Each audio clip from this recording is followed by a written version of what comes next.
Welcome everybody back into NerdSesh. As always, I'm Carson Brever, and alongside me is Logan Camden, and today we are continuing our NBA season preview content by taking on the Southwest Division. I want to start, Logan, with the team that I know last time we talked we both viewed as the favorites in this division, but they have unfortunately had some difficult news hit their organization very recently. Fred VanVleet has torn his Achilles. So we'll start with the Houston Rockets, and we'll start there. How does that impact their outlook for this season, Logan? For me, it doesn't change a ton.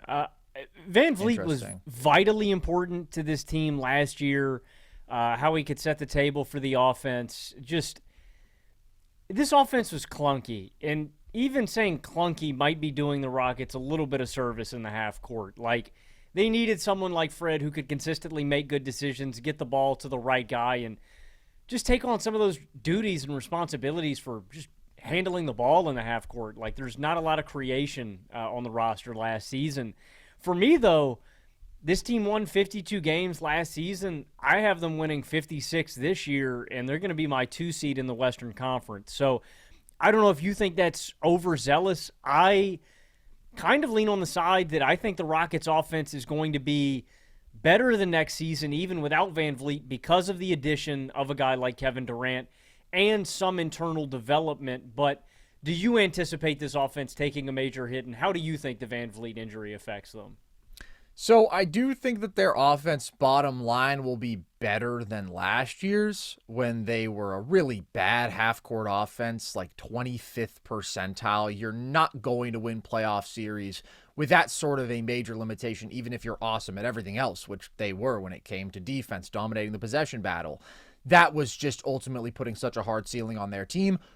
But I do think that this blow matters a lot. The reason I think that their offense will still be a little bit better than last year is because they added Kevin Durant. There is the potential for internal development with some of these young guys. But compared to what I was thinking about this team a couple weeks ago, where I viewed them as like one of the 3 major threats to the Thunder in the NBA, as a clear top 3 team in the Western Conference, I'm not there with them anymore. I think the FVV injury is a big deal for them because he was going to be the primary ball handler for this team. And this is a team that specifically lacks really reliable ball handling, specifically from their guards. So you can't really overstate the importance for this specific roster of having a guy who could take on that responsibility, who could protect the ball. I saw a great tweet from our buddy Hoop Venue, who put out that in terms of minutes spent handling the ball and keeping incredibly low turnover numbers, like Fred VanVleet was on pace with Tyrese Halliburton in that, who we are always praising as like the GOAT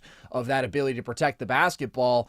The particular value of being a volume pull-up 3-point shooter for this team that Fred VanVleet brought to the table, really valuable for a team that is otherwise lacking that pull-up shooting and just overall volume 3-point shooting. And the consistent decision-making, like that was all really valuable for this team. So in his absence, you are looking at a pretty massive ball handling load that specifically falls on KD and Amen Thompson. And I love both of those guys in their own ways. Neither of them are ideal primary ball handlers at this point. I am excited to see Amen doing more in terms of on-ball creation. I think he has so much potential there.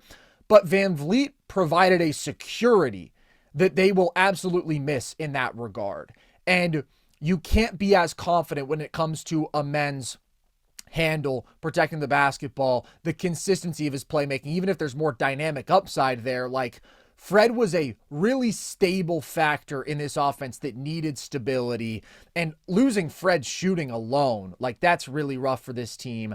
And for KD, it feels like he is going to have to turn back the clock a little bit now, where if he was just being inserted into this roster with Fred VanVleet, I thought it was the perfect situation for him. I thought he was an incredible fit here. I thought he just does so much to elevate this team immediately with his super elite scoring value at volume, versatility, with great efficiency.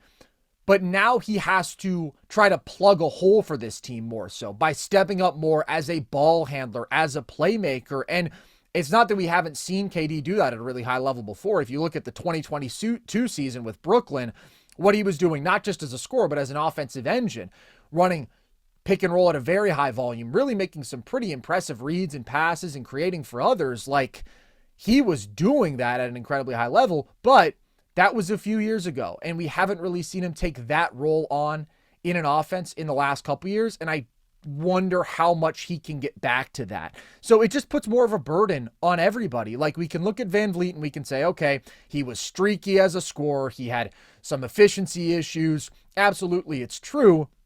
But what he did was vitally important to this team. So now there's more on Şengün's plate when it comes to his creation, his playmaking, his offensive consistency. And another guy who it falls on in a big way is Reed Sheppard, who all of a sudden it looks like very well may start for this basketball team that has potentially title aspirations. And this guy was not a rotation player last year. This guy spent significant time in the G League. Like, I like Reed a lot. I think he is an elite pull-up shooting talent, and he's also phenomenal off the catch. He's just a super gifted shooter. He competes his ass off defensively. I really like him big picture as just a quality point guard who can do multiple things at a positive level for you out there on the court. And so he can supplement some of VanVleet's value in a couple of these areas. But when it comes to protecting the ball, controlling the game, consistent composure and comfort, like, there's a big gap there between the vet who's been doing that professionally for a long ass time for good basketball teams, and now Reed, who, even when you look at Summer League, and he played quite well overall in a couple games, the turnovers were high. And I just worry about his potential to be overwhelmed against some of these elite athletes, high-level perimeter defenders who he may now be drawing some of those matchups. This is a guy who shot 37% on twos in the NBA last year. Like, he really is dependent on the outside shot, and the threat that poses is what feeds into like his entire scoring game. But it's just a big leap to ask. Like, coming into this year, I would have said, yeah, I think Reed can be a quality 15 to 18 minute per game guy for the Rockets because I like his talent. But now we're talking about 28, 30 minutes per game as a starter with significant ball handling duties. Like, I just don't like the outlook there. It's just such a big step up to ask him to take. So this absolutely meaningfully changes my outlook on the Rockets. I had them knocking on the door of the Nuggets when it came to the biggest threat to OKC. I immediately dropped them now to being like with the Timberwolves. I just think that loss of ball handling really means a lot for this team, for this offense, when that was already the biggest question, and they lost the guy who they were super invested in. I mean, I agree with a lot of what you said in terms of how this stresses the team, but I think I disagree in terms of our optimism and the offensive results that are going to come of this. Also, I want to touch on the Reed stuff here real quick. I don't think Reed is going to start. And if I was the Rockets, I wouldn't start Reed. I would have Reed come off the bench. Like, I would go with this. You think they're going to run a men at point and start DFS? I would run a weird jumbo-ass lineup, and I would either start DFS at the 2 or I would start Tari Eason at the 2, and I would just have this fucking big-ass athletic lineup that is going to swarm, sprint. Mm-hmm. And the only reason I say that is just because I'm not confident in Reed being able to step in, and I don't want to stress him like that when I do feel like if you put him in that kind of situation, he could be overwhelmed. At least ease him into it is what I'm saying. At the start of the year, I wouldn't burden him with that kind of expectation. I think his shooting is going to be vitally important for this team as like a release valve on the perimeter. And I think he needs to be good this year and in a role for this team.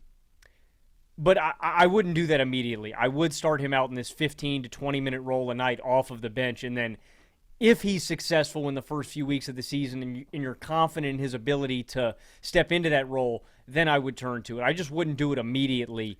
And I guess I'm just more confident in Amen's abilities immediately to step in and be the lead ball handler and decision maker for this team. I'm surprised, honestly. I wouldn't move them below Minnesota.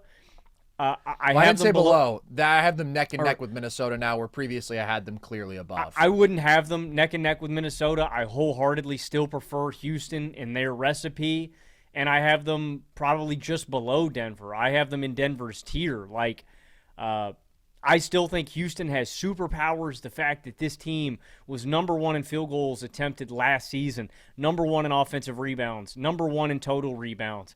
They had an offensive rebound percentage of 43.3% in their lineups with Steven Adams, an offensive rebounding percentage of 47.4% with Adams and Sengun. They add Clint Capella just as a depth piece, right? They add Dorian Finney-Smith as another really good rotation piece. Like, all I'm saying is I don't want to downplay Fred VanVleet's role to this team and what he did last season. But I think when you look at the offense in totality, that you're moving, and I get Dylan Brooks was good for this team last season, but you get Brooks out of the picture. You get Jalen Green out of the picture. I get that losing VanVleet hurts, but Kevin Durant steps into the fold and is immediately going to be the best offensive player on this team. It's just league stratospheres above anybody else they had last season. I expect internal development from some of these young players. Amen Thompson, I'm encouraged by the fact that he's going to step into a primary ball handling role. I expect marginal improvement from Alperen Sengun, from Jabari Smith Jr. I expect Reed Shepherd to look good. Like, I still look at Houston as a contender, and I still think they have their superpower from last year, which was their elite athleticism, size, rebounding, that margin. And then I look at the other side of the ball, and I think their offense is still going to be better than it was last season, and they've still got a superstar on that end of the court in Kevin Durant. So, like, some of the specific and the nuances that you're getting into with what VanVleet brought to this team, I think, are important. But I just think the offense is going to be way better than it was last year. So, I don't know. I'm surprised a little bit by your pessimism. I guess it's important to mention when we're talking about a playoff stage, like that really is important. But I'm optimistic, and I'm encouraged by the Rockets, even with the injury. I'm just super bummed because I was so high on this team. As I've said, I thought they were clearly one of the top 4 contenders in the sport. I don't think that we can describe what Fred VanVleet did for this team as like coming down to the nuances and the details. Like, I think it's fundamental. I think he held stuff together for this team. And so there's no question they have superpowers. Oh my God. I mean, they are so athletic. They are so nasty. They're so dominant on the boards. They're deep as hell. But they also now have a fatal flaw. Very potentially a fatal flaw. The last thing I do want to mention is that I still think KD is capable of floating this offense for as long as he needs. And I think that burden between him, Amen, and Sengun, I don't know. To me, there's enough balance between those guys where I don't think it's going to be catastrophic, not having a true, real point guard, I guess. I feel like you are more confident in Amen's ability to be that primary ball handler this season than I am, even though everybody knows how much I love Amen. If there's a big question that I still have about him, it really is how much of that role he can take on at this moment in time. Like, is he consistent enough with the handle? How much does his lack of over-the-top shot making get exposed when teams are now dealing with him, gearing their coverages towards him as a volume pick-and-roll ball handler? Like, there's just still enough flaws there. He created with very average efficiency out of isolation and pick-and-roll if you combine those two main on-ball play types. And, like, absolutely, we saw the guy progress when it comes to his intermediate shot making, but he's still below league average. There's obviously no semblance of a pull-up 3, and so I just can see this team running into some really big playoff offensive issues where teams are packing the paint and Amen is struggling to score and be productive in those super congested environments, and maybe he's not quite the level of playmaker that they would like him to be, even though I think Amen has a lot of talent there. Again, we're now thrusting him into a way bigger role, especially if you're talking about starting him at point guard and not starting Reed, which I'd also like to get back to because I think that's an interesting decision.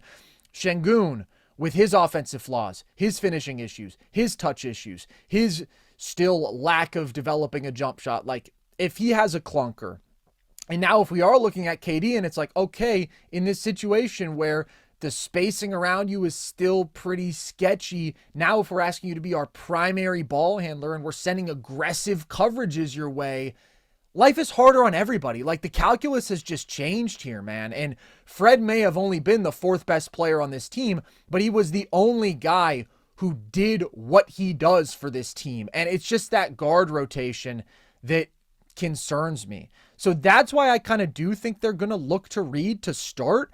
I can see the case for them starting Amen, going with DFS. I think absolutely you start him over Tari. Shout out to Tari, but DFS is damn good at what he does as a 3-and-D wing. And then you are like maybe the biggest and the most athletic team in basketball with all these crazy versatile defensive wings. Like, you would be leaning into your strengths to the max, but you could also potentially be leaving this like really big blind spot and this weakness. And so obviously if Reed can handle it, he's just flat out the better fit for this starting lineup at point guard, and it's all going to hinge on his readiness. And I think it's a massive leap in responsibility that he's going to be asked to take on. It is. I won't say anything like declarative about what Reed's going to be, but he is what this team needs. Like a smart pick and roll decision maker, a over-the-top shot maker, a guy who can legitimately stress defense on the perimeters, a guy to take on maybe some of those quicker guards and ball responsibilities. I don't think he's going to be a great defender, but Reed's smart. Can I ask you something about Amen at the guard spot? What about it specifically? Yeah. Because I think he's brilliant. I think he's got a phenomenal basketball instincts in the way he thinks. I think he's got great decision making. Like, I think he has the brain to play point guard. What is it about you specifically that worries you about Amen taking on that kind of role? Is it his handle? Is it just the constant decision making that you're worried about? What is it? Yeah, so it's a combination of those things. I worry again about the fact that he is so dependent on getting downhill. And yes, he has this decent counter of like a little mid-range pull-up, but defenses will ultimately live with that all day. And like, what's great about him is he can find so many different ways to leverage his athleticism and get to the rim, right? He can do it as a cutter. He can do it as an offensive rebounder. He can do it in transition. And so you look at a series like the Warriors series last year, in the way that he was able to ultimately find his rhythm, find his ways to be successful as that series went along, it was super impressive. However, not that much of that success came straight up out of pick and roll, isolation in the half court. Like, as great as he is, there is a clear weakness that every team is going to game plan around when you get to a playoff series. If you are talking about putting him on ball for a majority of the time, I think his value comes in the all-around ways he makes the most out of his athleticism, not so much with, okay, Amen, let's put the ball in your hands. You're going to run point for us as our half-court guy. So yes, I think he's a very gifted passer.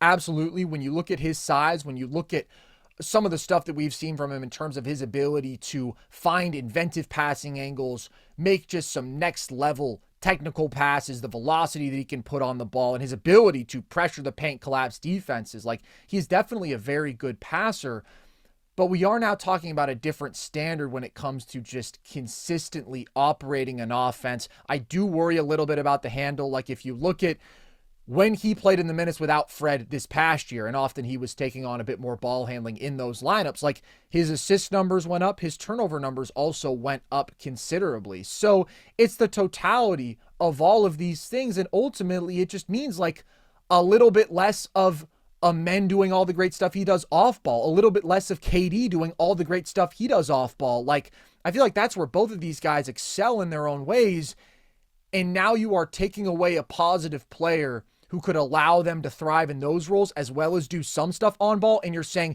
you just have to do more on ball. It just limits them more, and it stresses what was the biggest question mark about this team. They had a lot invested in Fred VanVleet to give them 30 quality minutes a game, and that just really matters to me that he's now out of the equation.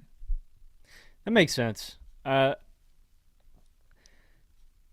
do think it's good for Amen's long-term development that, like, I mean, the one positive spin on that is I do think this is something that is going to help unlock Amen for the future. Like, yes, you're talking about the defensive coverages that he's going to look at if they're running complete drop on him, you know, just like, oh, we're going to let him shoot threes. He's going to have to find a counter to that, right? He's going to have to develop a perimeter shot. He's going to have to become a better mid-range shooter, right? So that is the one real bright side about this is, like, I don't know if he's just going to completely blossom in year one, but I do think these are the kind of reps that Amen needs to really, like I said, unlock himself. And we all wanted to see it come to this at some point, because there is the version of Amen Thompson who is the absolutely destructive, dominant defensive wing, and offensively is dominant in transition, great as a cutter. Talk about all these ways that he can get into the paint, off ball, offensive rebounding, and he's a good passer for his position. And like, he does all of these complementary things on both sides of the ball that really impact the game, and that makes him an awesome player. That's what he already is. Amen's already a top 50 player in the NBA. But the ceiling with him has always hinged upon, okay, what if we can put the ball in his hands more? And what if he can legitimately be a hub and something of an engine for us? And we really do see the playmaking blossom. And he just has to develop solid counters out of pick and roll, right? Obviously, he is always going to threaten defenses by far, first and foremost, with his downhill pressure, his athleticism, his finishing. But can he be a below average pull-up three-point shooter, right? Like a John Morant, where it's just like, okay, when they totally go under, can you make some shots to punish them for that? That's not happening with Amen this year. I can tell you that. The three ball, as a pull-up shooter, it's not going to be there. He doesn't take those shots. He takes wide open threes off the catch, and then he does on ball, again, have something of that mid-range game, some of the paint touch shots, but overall he's still relatively inefficient there. But I agree with you. Yes, long-term, this had to happen at some point for us to see, okay, how much of a freak is Amen Thompson really? Is he best athlete we've seen in a long time? Absolute dog, high basketball IQ, crazy motor. That makes him a top 25 player? Or is he all of that and also he's a legitimate on-ball creator? And now we're talking about, all right, is this a top 10 player? Like, that's totally what his ceiling is going to hinge on. But the Rockets are in this weird spot where they have these pivotal young players, but they're not in development mode. They're not in like, hey, let's see what Amen can do with the ball in his hands. They want to win the title this year. Like, that's the pressure that is on this team. And so that's where I think if it could have been more of a balance of, okay, yeah, we get some more on-ball reps for Amen, but it's not like our only option. It's not dire. It's not, we don't have a choice to rely more on Fred VanVleet. That's the concern here for me. So I'll just be blunt. Like, it's really hard for me to see this team winning the title without VanVleet. I just don't trust the offensive formula enough. I can see it coming together by the end of the season. I can see these guys figuring it out. So I still have them as legitimate bona fide top 3 contenders in the West. So let's talk about what makes this team great, regardless of Fred VanVleet's absence, because there is a lot. What stands out to you there, Logan, that does still inspire so much confidence in Houston? I mean, I already talked about it earlier, but it's the unalienable things, the shit that you can't change about this team. They've got insane size, insane length, elite athletes everywhere, perimeter defenders, interior defenders. The superpower of this team and why I still have them having so much regular season success is their dominance on the glass. Like, if there's something about basketball that has just changed the way I've thought about it over the past couple of years, being really dialed into the playoffs, it is that I'm going to bet on teams that have physical traits that you can't take away. Strength, size, athleticism. It's like, it's a reason I can bank on Minnesota being so good every year. There's a reason I can bank on Houston being so good. I think Houston's one of the highest floor teams in all of basketball. And so you take one of the highest floor teams that has an elite defense, elite size, great on the glass, and you add an absolute weapon like Kevin Durant. You know, if there's enough aggregate playmaking here, KD should still be a problem, and I still think KD can do – I think KD's still going to be a problem even if this offensive environment isn't perfect. Like, the stat about him was – I can't remember what exactly it was, but the 25 points per game on 50-40 splits for like 3 consecutive seasons or whatever it's been. I think he's the only player in NBA history to do it. It's crazy. And so – that upgrade alone still instills enough confidence in me that I think this team's going to be great. I mean, I'm talking about this, and you're talking about the difference between having VanVleet and not. I have them winning 56 games. What's your, like, record total? How many games off are we in terms of regular season success? I have them winning 52, which is the same as Minnesota. I gave them the tiebreaker, so they are my 3 seed.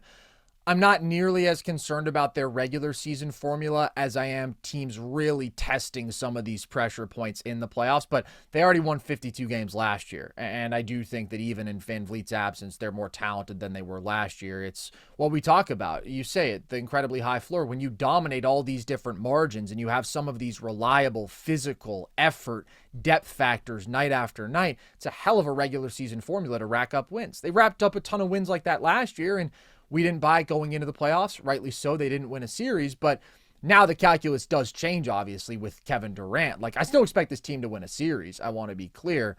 I just worry more about their vulnerabilities. But I do think they'll be the best rebounding team in basketball. Their front court depth is absolutely ridiculous. I mean, some of the dudes who they've just been able to pick up in free agency, DFS is more than just a depth piece. I mean, he is a really high-quality 3-and-D wing, but now having this third center in Clint Capella, it's just like, kind of why not? And then you have the Tari Easons of the world. Like, there's no question they are physically going to kick your ass. They have elite defensive talent. I think that they should be probably a top 3 defense in basketball. I mean, when it comes to versatility on the wings, when it comes to point of attack athleticism and ball pressure, they've just got so many hounds there. And like, these are all the reasons that they were able to be as successful as they were last year with a very bad half-court offense. And now they have a top 10 player in Kevin Durant, who no question can score with great volume, great efficiency in these rock fight environments and put them over the top. The burden on him has increased now compared to what he expected it would be when he joined the Rockets. But nevertheless, this is a guy who very arguably has the best combination of on-ball and off-ball scoring in basketball today. Still, even with his athletic regression, it's just unbelievable. The ability to rise up, shoot 53% from mid-range, 42% from three, do it out of isolation, do it out of pick and roll. So there's a lot to like here with the Rockets for sure. Some would say it's OD. It is OD, and it's anomalous. He's one of a kind in that way.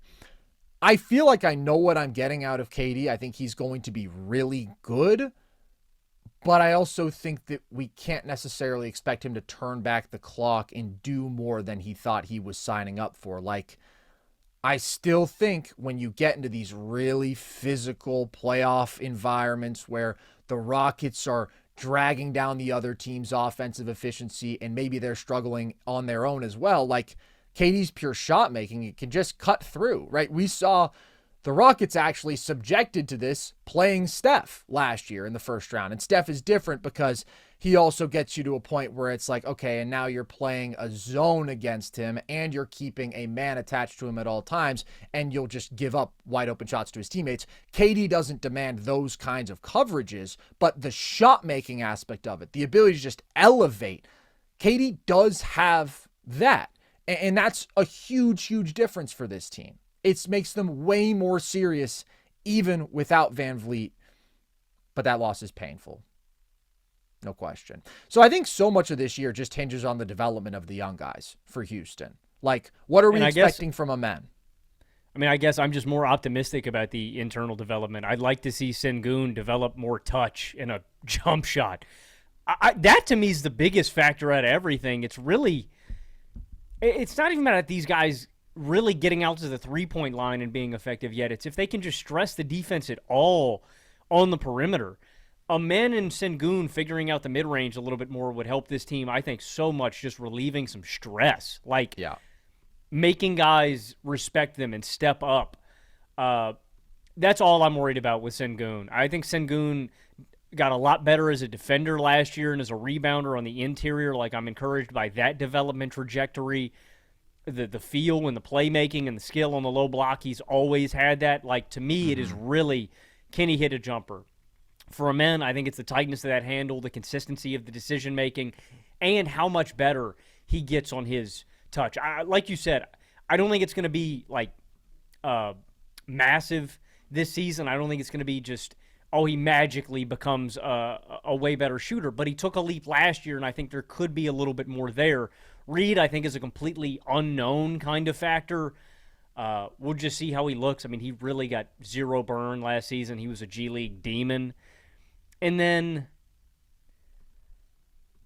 Honestly, I don't know. I was thinking about Jabari Smith Jr. I don't know really how much more he can really grow. Like, he's really good at the things that he's good at, right? Defense, rebounding, stretching the floor.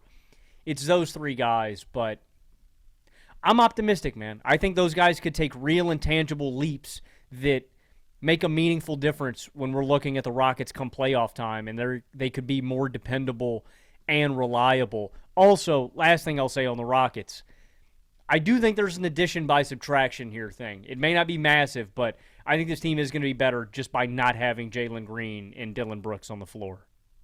See, I can't get there with Dillon Brooks with how he played for Houston last year. I think Jalen Green, Brooks absolutely. I'm all the way there with you, brother. No matter what Dillon Brooks does, he is a distraction and a loser. But he fit the identity of this team, man. I don't think you were getting that stuff from Dillon Brooks pest. Last year in a way that was antithetical. They were irritants. They were pests. Amen Thompson, my darling boy, he was an aggressive child. His own brother Asar said it. Like, that's what they do, man. They beat people up. They annoy people. They play their asses off defensively. What I will say is I just think DFS is better than Dillon Brooks, and he doesn't have the tendency at times to, like, force shots like Brooks does. So, yeah, that's an upgrade. I wouldn't call that addition by subtraction. I would call that addition by addition. I would never want Dillon Brooks on my basketball team. I think he is a negative. Well, I understand that you feel that way. But regardless, they have upgraded in the Dillon Brooks role, and I do really like Jabari Smith. I think we've talked about this a lot. Expectations for him as a prospect weren't really calibrated properly. Some people thought he was going to be more in terms of his ball handling, his first step, his ability to be an on-ball scoring threat than he ever was going to be. He never did that at Auburn either, which made no sense. No, he never did it. He played upright. He didn't get past people. But what he's always had is a projectable, big forward 3-and-D skill set, and I think that you have seen that translate, and I think that you saw it translate in an impressive way in the playoff series, where he is one of those guys who just with his jump shooting stands out on this team because there was not a lot of reliable jump shooting on this roster, and I think their personnel is in some ways a little bit better there. I mean, obviously, KD is an incredible shooter. DFS is a 40% three-point shooter, or shoots in the high 30s at least pretty consistently. We'll see how much of the pull-up shooting Reed can supplement that they lose without Fred VanVleet. So I think their shooting situation is better than last year. It's still something of a question for this team, especially with Amen and Şengün both playing such big minutes.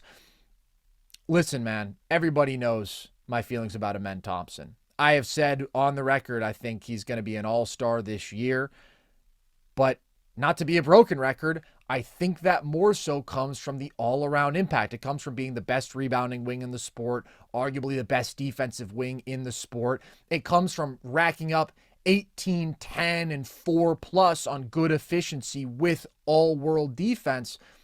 It doesn't come from leading the offense with the ball in his hands for 30-something minutes of the game. So we've already talked about some of the key areas for development with him. Absolutely. It's ball handling, playmaking, consistent intermediate shot making. But when I just envision a playoff series, and we saw it against Golden State this past year, where I did think he was impressive in the second half of the series, although the first half of the series, he really was struggling to find a role offensively.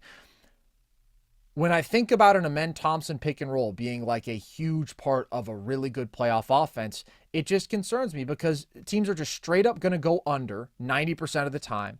And without a screener who can pop, without a pick and pop big, which they don't have, that means you are not creating any advantage. Or if they feel like they've got super switchable personnel, they'll switch, and you're creating a minimal advantage when you can give him cushion because you're not afraid of the pull-up shooting threat. Or you can just play drop and you're daring him to make those floaters and intermediate shots that he's just not very good at. So part of it is, can Amen make some of those higher level reads consistently that are required of somebody taking on a significant on-ball responsibility? But it's also just like, when everybody can game plan around this one major limitation, are the reads there? Is he creating an advantage for himself? Because against all the different coverages that I just laid out with his current skill set, no, he's not. So I am so optimistic about Amen long-term. I just think this is a lot to ask of him. Similarly with Reed, I mean, I'm obviously not nearly as high on him as I am Amen, but I do like him. This is a lot to ask, though. Şengün, I think it was very concerning this past year. I think when we talk about his finishing around the rim, the quality of shots that are likely to be produced for him is probably going to diminish a little bit in VanVleet's absence, and Şengün has never been a good play finishing big. The touch stuff, we'll see how much of that comes back. The free throw shooting has been super below average. The jump shot hasn't developed whatsoever. So Şengün is good at what he does. He's a gifted passing big. He is able to physically impose himself and get to his spots out of the post, but he has these major scoring efficiency issues. He can be kind of clunky and a bit of a ball stopper, and I worry about now the level they need him to ascend to as like the second best offensive player for this team. And then I would look also at the three-point shooting here as a key factor, and I would look at like just how great can Kevin Durant be, because this isn't exactly the situation that he signed up for. This is now asking him to rise to another level as an overall creator. So Houston is very good, there's no question, but I see them in Minnesota as being kind of similar in the sense that, like, yes, they have their identities. Yes, they have these things that they do at a very high level. It starts with physicality. It starts on the defensive end. They impose themselves on the glass. They have really good depth. I would say Minnesota has more true lineup versatility. Houston does too, though, especially if a men at point is a viable look, and we saw how great the double big stuff was for them. I mean, just bullying people in the regular season and some of that playoff series. So they've got some mix and match options here. They've got a lot of quality role player wings. Like, these are strengths that both these teams have overall. And then I do have questions about both of their offenses. I worry about if Minnesota has enough ball handling. I now have a similar concern with Houston. I worry about if one or two players are overtasked in these respective offenses. And a guy like Julius Randle is flawed. A guy like Şengün is flawed. A guy like Amen is flawed. Like, even Ant and KD, if we take it all the way to the number ones, like, neither one of them are those top-tier offensive engines in the league. So I feel like they're teams that have a very high floor because of the consistent, known strengths that you get from them. And yet when it comes to half-court offense, I just don't trust them as much as even an OKC, who's obviously insane defensively. Denver, who's the second team in the West, the reason that they are that great is their half-court offense. So obviously they're in a totally different stratosphere. I've just got enough concerns to have them now more in that 3-4 range where I'd pick them to win a playoff series, but it's not unthinkable to me that they could get knocked out in the first round, which is a bummer because I love the KD move so much, and now I'm worried that people are going to like look back in retrospect and say, oh, KD wasn't that much of a difference maker, when situation here changed in a way that I don't know everybody is fully going to appreciate because of what Fred VanVleet made to the fabric of this specific team. I think the defense and rebounding floor is so comically high with this team that they could just punch teams in the mouth in the playoffs and like run away with certain games. Like, I think that is enough to get past Denver or OKC? It could be. I don't know about – I think the defense is going to be top 3 in the league, and I think that changes the math on a series. And so I think Houston is going to be able to just bog down teams and make it so nasty that – I don't know. Maybe KD in company could be enough to rise up. Let me ask you this. Do you think the half-court offense is going to be below average, below 15th in the league? I think it is going to be very average. I think it's going to be right in that range. And I agree with you. We've talked about this a lot. But their ability to dominate the possession battle, it matters a lot. They just straight up get more chances than other people, and that makes a big difference. I do wonder if maybe that advantage diminishes a little bit with VanVleet now gone, though, because they're still going to be as dominant on the glass, obviously. Could be even more so, depending on what jumbo configurations they go with. But I also think that they might have a little bit more difficulty in terms of the turnover stuff. So that's ultimately what it comes down to. The possession battle, the defense, that's what is going to make Houston so damn good. But there is a bar for half-court offense that you have to meet to be like a bona fide championship contender in my mind. And with VanVleet, they would be at that bar. I mean, they would be barely creeping over, right? They would never be as good a half-court offense, even with him, as a couple of these other top-tier teams, but they'd make up for it with all their other strengths. And now I think that they're a little bit below the bar. That's where I land on them. Let's move on, Logan. Who is next for you in this division? I've got the Dallas Mavericks second in this division, and I did debate whether to go with San Antonio or Dallas. Ultimately, I feel like I have more confidence in the floor for Dallas just because of their defense. Some of the injury stuff concerns me. Obviously, Anthony Davis stays injured.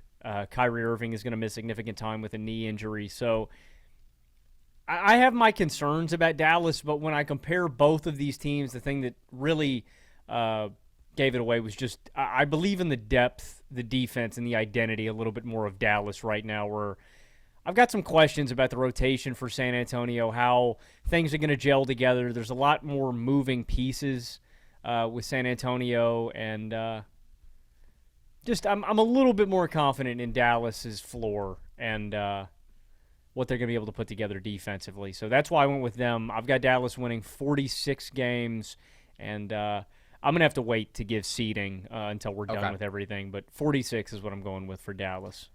I have Dallas winning 46 as well. I have them as my 8th seed, and I view them in a totally different tier than San Antonio. And I actually view Dallas in general as a much bigger playoff threat than I do a great regular season team. When we ranked our top 10 contenders, I had them in my top 8 because I think that there is that sort of potential with this team fully healthy when everything gets clicking. But the reality is there is a lot to figure out here during the regular season. It's kind of an unfortunate coincidence. We're talking about it for both of these first two teams, but both Dallas and Houston have like the craziest front court depth in basketball. I don't even think it's arguable. Those are your top two if you are ranking the best front court depth in the NBA, but they're both very thin on ball handling guards. And both of them were heavily relying on one guy to fill a majority of that role and suffered a major injury in both cases. Obviously, Kyrie, first of all, it wasn't an Achilles, it was an ACL, which is already better. And that was all the way back in March. So his recovery timetable is much more favorable, but we still don't know when we're going to see him. And he's come out and said he's not guaranteeing anything. It could be that he doesn't come back until March, and then he's got to play his way into form over the last 20 games of the season. And like, that's tricky. That's something of a question. And regardless, we know that he's going to miss a decent portion of the regular season. And that puts a lot of pressure on two guys, D'Angelo Russell and Cooper Flagg. And that is concerning in terms of this team's regular season outlook. D'Lo just had a very rough season, a very bad season. I did really like that they bought low on him, though. And I do think that if you look just a season ago, 2024, he actually had one of the best jump shooting seasons of his career. He's one of the best jump shooters in basketball, and he was able to be overall quite a good offensive player throughout the regular season. He is not somebody who you want to rely on in the playoffs because of poor defense, very up and down decision making, jump shooting that can be erratic, that he's heavily reliant upon. But this team isn't ever going to rely on D'Lo in a significant role in the playoffs. He's just kind of got to float the ship and be something of a substitution for Kyrie for a couple of months, and then he'll be in like a relatively small bench role, I would think. But either way, they needed another ball handler, even with Kyrie back. I like him as a fit to fill that role, but I do worry with, again, the fact that this is a guy who doesn't get downhill, doesn't get to the free throw line, sometimes just like goes super score first mode and is missing basic reads, and he relies a lot on the difficult shot making. There's some volatility there that this Dallas offense is going to be overly invested in early in the year. And Cooper Flagg, I love. I think he's an incredible talent, and I have the utmost confidence in him being a star in this league. And not just that, I have a ton of confidence in him being a high-impact rookie. But the one concern that I have with him that's most prevalent at this point is what level is he at as an on-ball creator? Does he have the comfort with his handle?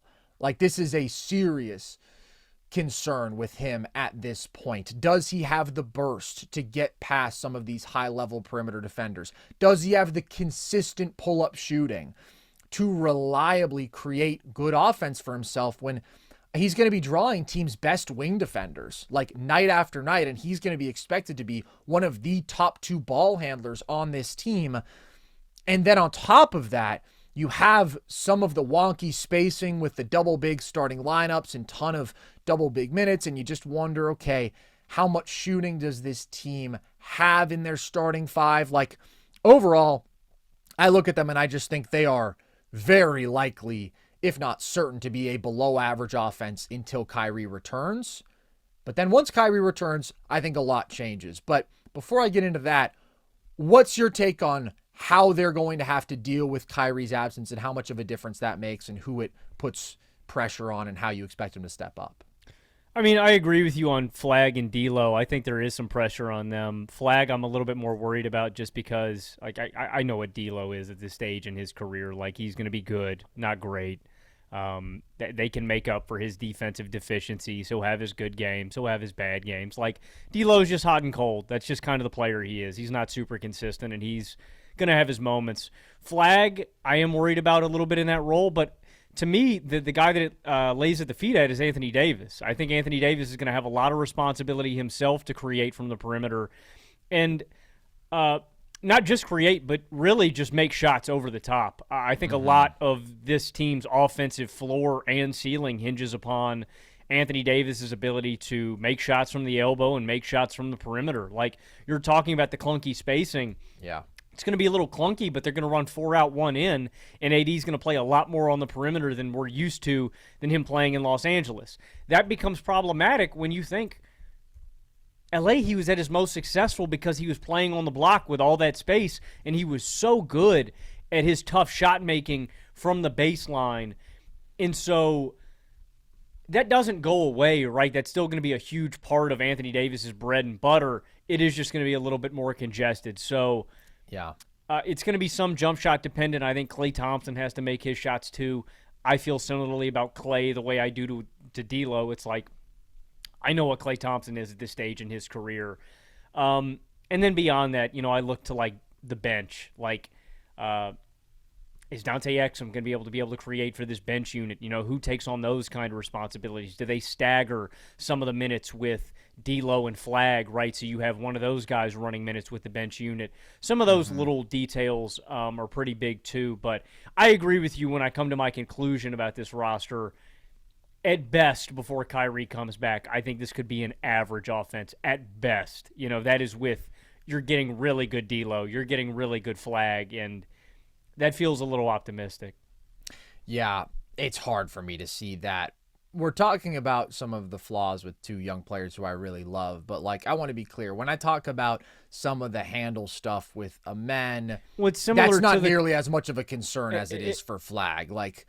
Flagg really has to show that he can hold up against pressure there. We saw it in Summer League. We saw it against Carter Bryant. He could be bothered. He could really struggle to create separation, get past you. I need to make sure that we're not at the place where it's okay, you're cutting off driving potential for him and he's just taken out of his element.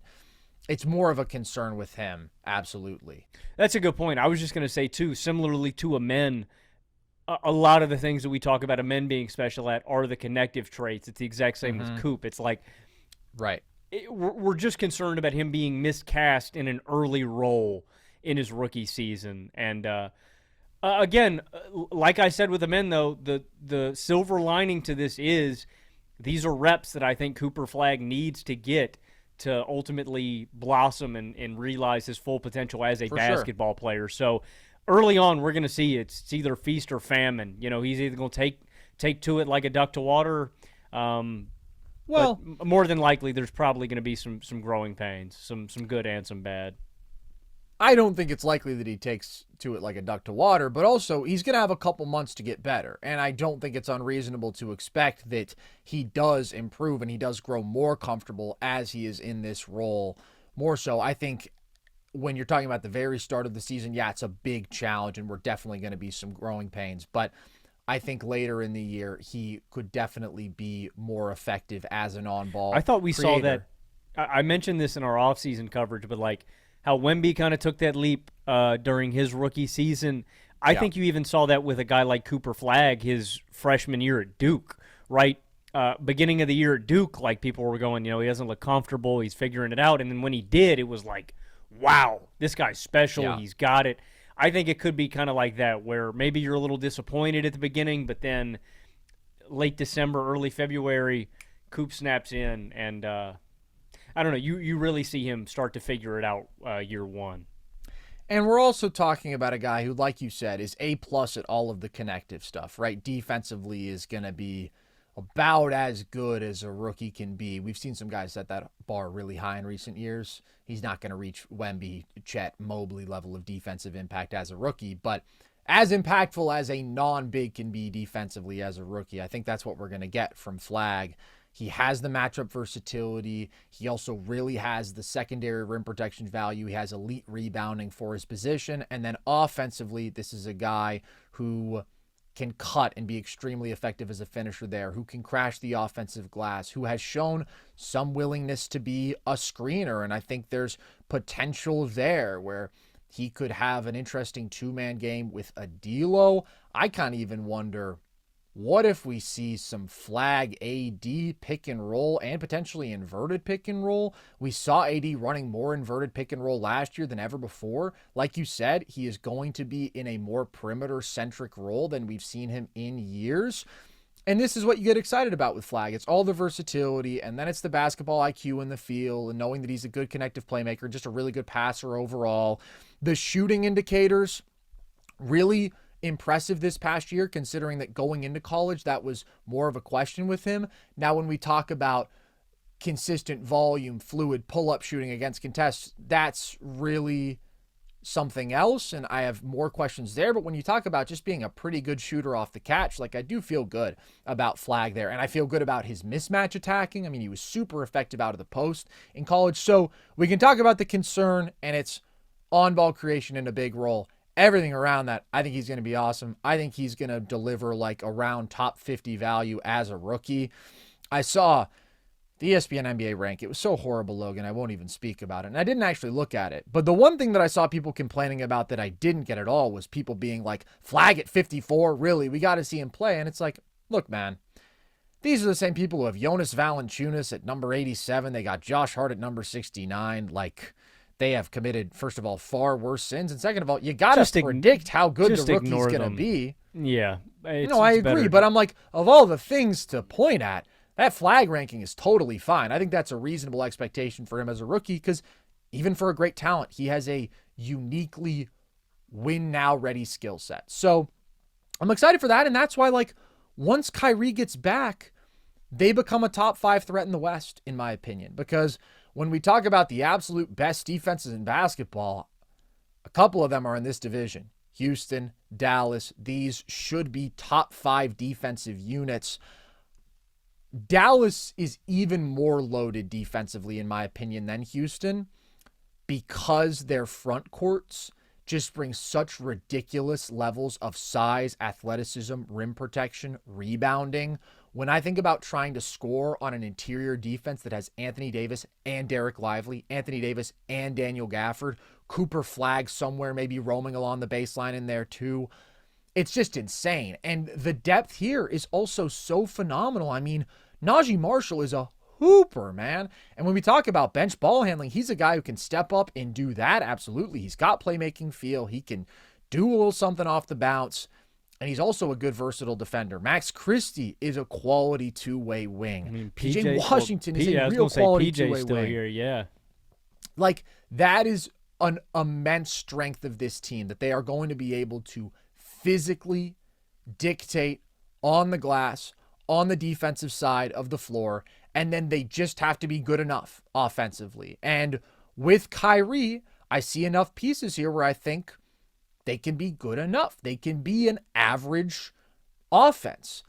Even though Kyrie is not ideally cast as a primary creator, number one option, he is so great as a complementary number 2, but he does have certain limitations that are exposed when you ask him to try to be an offensive engine for you. He did still get the Mavs offense last year to a 117 offensive rating in the minutes that he played without Luka.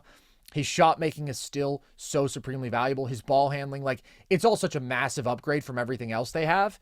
And then I do look at the offensive pieces around and I'm like, okay, they're going to dominate the offensive glass. I mean, they've got really good size, some good play finishers in this lineup. Clay does bring the dynamic three-point shooting, if not really much else at this point. There's a big burden on Kyrie, and we have to flag that, and that's a concern. And overall, when we talk about just easy offense, that's the concern with this team. But with them being an average offense, a slightly above average offense, with what they're going to do defensively and on the glass, that is a team you do not want to see in the playoffs whatsoever. And like in some ways, we can kind of put them in that same category with Minnesota, Houston. Now, I will say, I think that the A1 offensive player for both Minnesota and Houston is on a different level than it is for Dallas when you're talking about Ant and KD versus Kyrie, but they have a lot of the same kind of strengths and core aspects of their identities. Yeah, I would have Dallas behind both of them. I agree. And Houston, like I said, is still in that top tier to me. So I think that's the right range, though. And depending on how good Kyrie comes back and looks, I mean, Dallas could be the complete package if Kyrie comes back and looks really damn good. Like, I think that's a lot to ask of him to ramp up, like you're saying, in 2 to 3 months before the playoffs, like to expect him to be at 100% of what Kyrie was, not only like in terms of ability pre-injury wise, but to like think that he's just,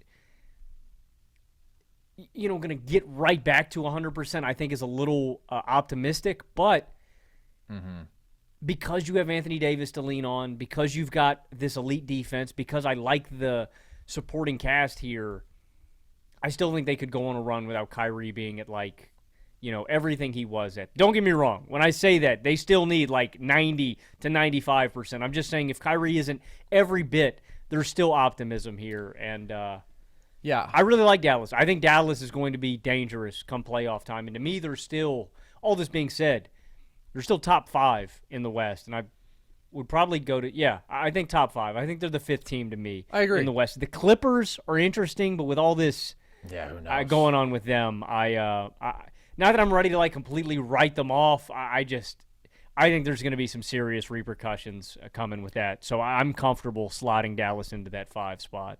The Clippers are a major unknown. And Dallas is an unknown as well because you're right. We don't know what Kyrie is going to look like when he comes back. I would like to be optimistic.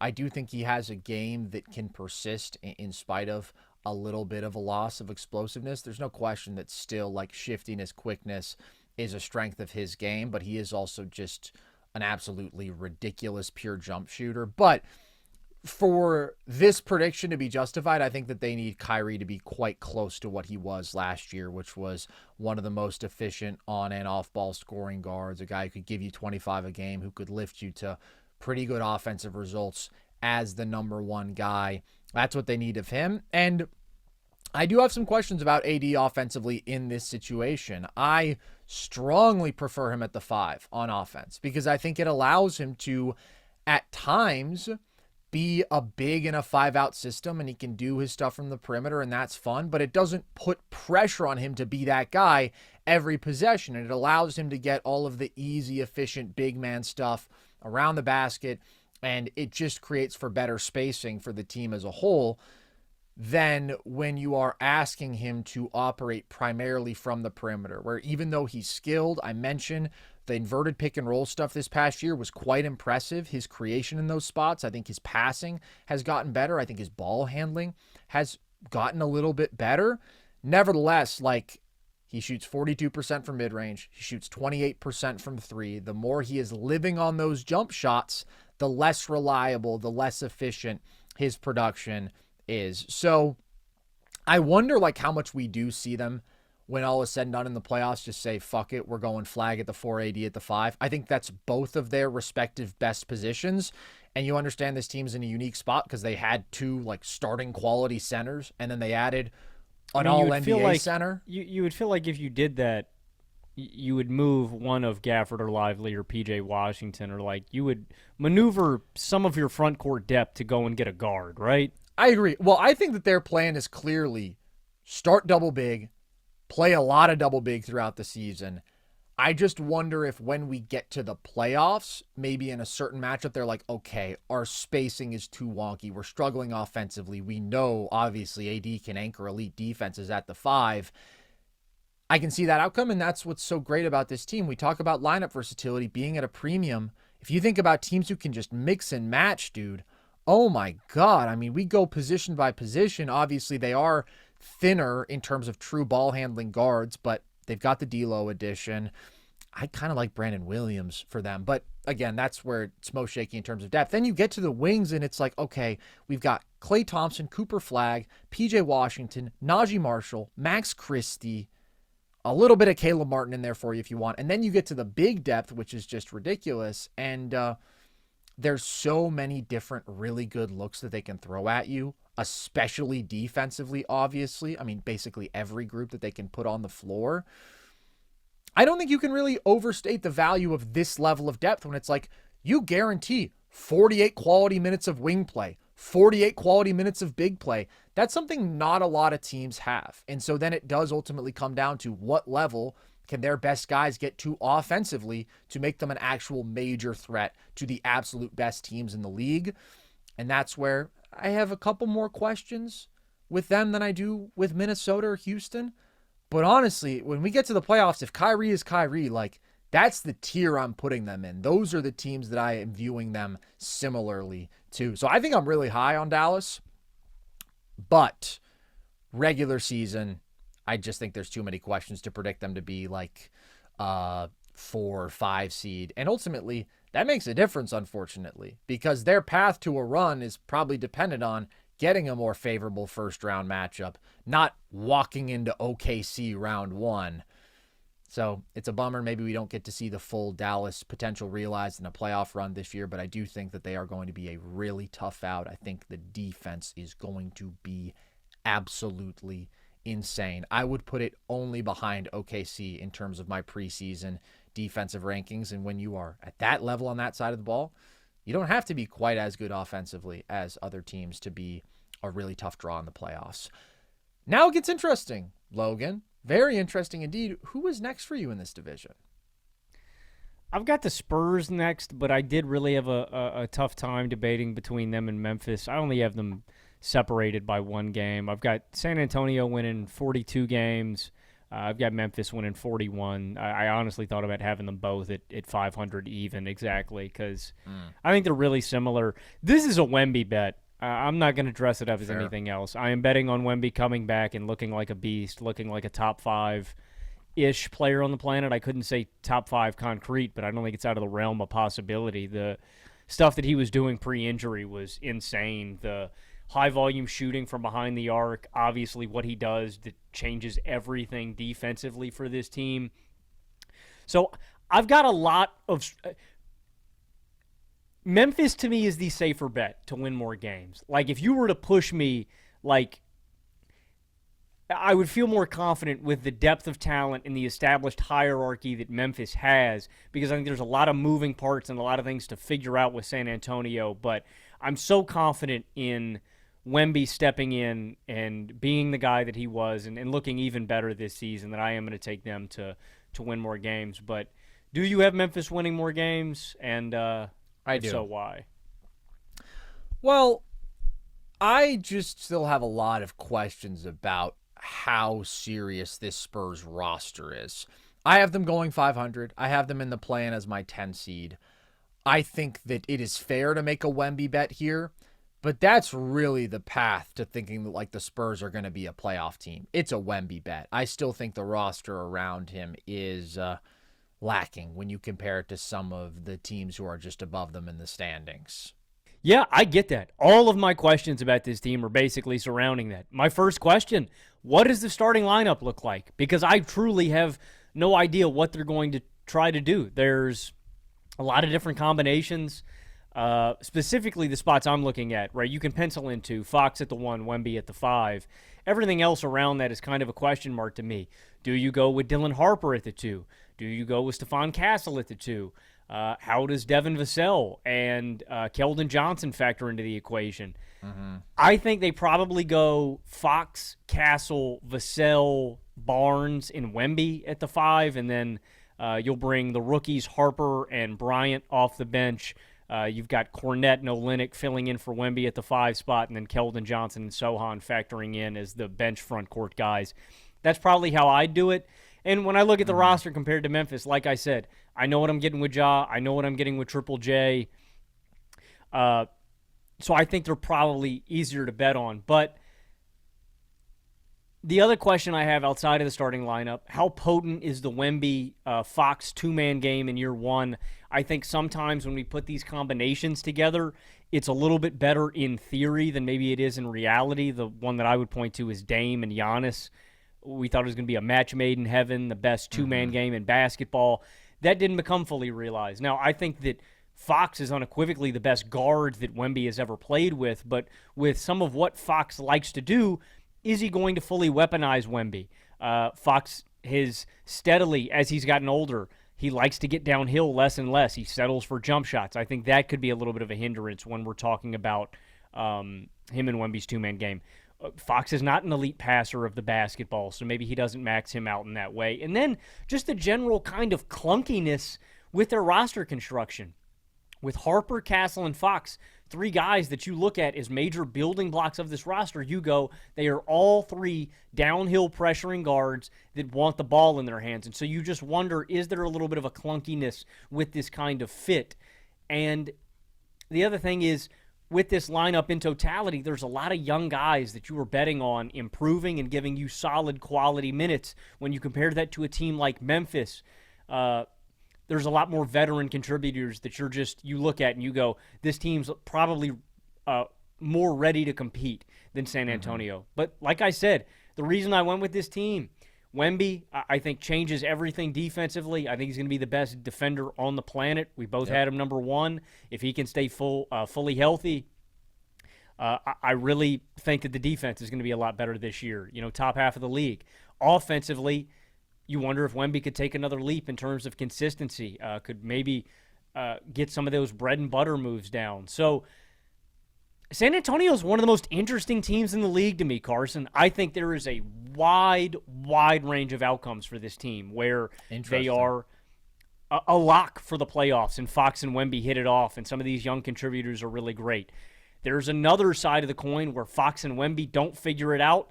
Wemby maybe is injured again, misses significant time with injury, and the young guys don't figure it out, and this team is 35 wins, and they miss the playoffs just easy. So San Antonio's fascinating, man. There's also the other thing that I haven't mentioned yet. Maybe they choose to make a massive roster move mid-season with this overhaul. They ship off one of these young guys. I don't know, man. There's a lot that could go there's a lot that could happen this season with San Antonio, man. So they're one of the most interesting teams in the league. I'm optimistic about them. I think Wemby takes a leap. I think they figure it out, and so I do marginally prefer them to Memphis. It's interesting when you talk about the wide range of outcomes, because I don't know that I agree, because I feel like Wemby is too great for this team to not be solid, and yet the roster is not talented enough for this team to be more than solid. And so I feel like they're going to just be a pretty average team. I have them winning 41 games, as I said, and so much of that is just banking on Wemby's ability to elevate this team. Because if you look at the Spurs last year, man, this is obviously before the Fox trade, they were 21-25 when Wemby played. They had a +3 net rating in minutes with him on the court. They were a 73rd percentile defense with him on the floor, which is really fucking impressive when you look at the personnel around him and you look at how terrible they were with him off the floor. 9 points worse on that side of the ball. So if you look at all that and you consider that was without Fox, that was without Dylan Harper, that was without Carter Bryant, that was without Kelly Olynyk, that was without Luke Cornett, Wemby still got you to be just a few games below 500 and actually a positive team when he was on the court in his literal minutes. Like, that's all encouraging to the Spurs having a pretty high floor this year, presuming that Wemby is healthy, because I think we also expect him to be better, and I think the team around him is better. Also, though, when we talk about like all of these additions and the names, maybe some of them aren't that impressive to people on paper, but like I actually like some of these moves on the margins. Like Cornette, I think, was a great signing. I like them bringing in Olynyk, but obviously De'Aaron Fox is the one who everybody looks at. But you made a great point when you talked about fit, because I don't want to diminish what Chris Paul did for Wemby last year. I've mentioned these numbers before, but they are really striking. When Wemby and Chris Paul shared the court, the Spurs had a +7 net rating. When Wemby was on the court without Chris Paul, they had a -8 net rating. With Chris Paul, Wemby averaged 29 points per 75 possessions on 61% true shooting. Without Chris Paul, he averaged 21 points per 75 on 54% true shooting. I mean, we are talking about a massive difference in terms of Wemby's production, efficiency, the team's success. And I think that speaks to the value of a legitimate playmaker. Even though Chris Paul is not an advantage creator at this point in his career, he is a hell of a pure passer. And so he can consistently set Wemby up off the roll as a popper, hit him in his spots, and make life easier on him in that way.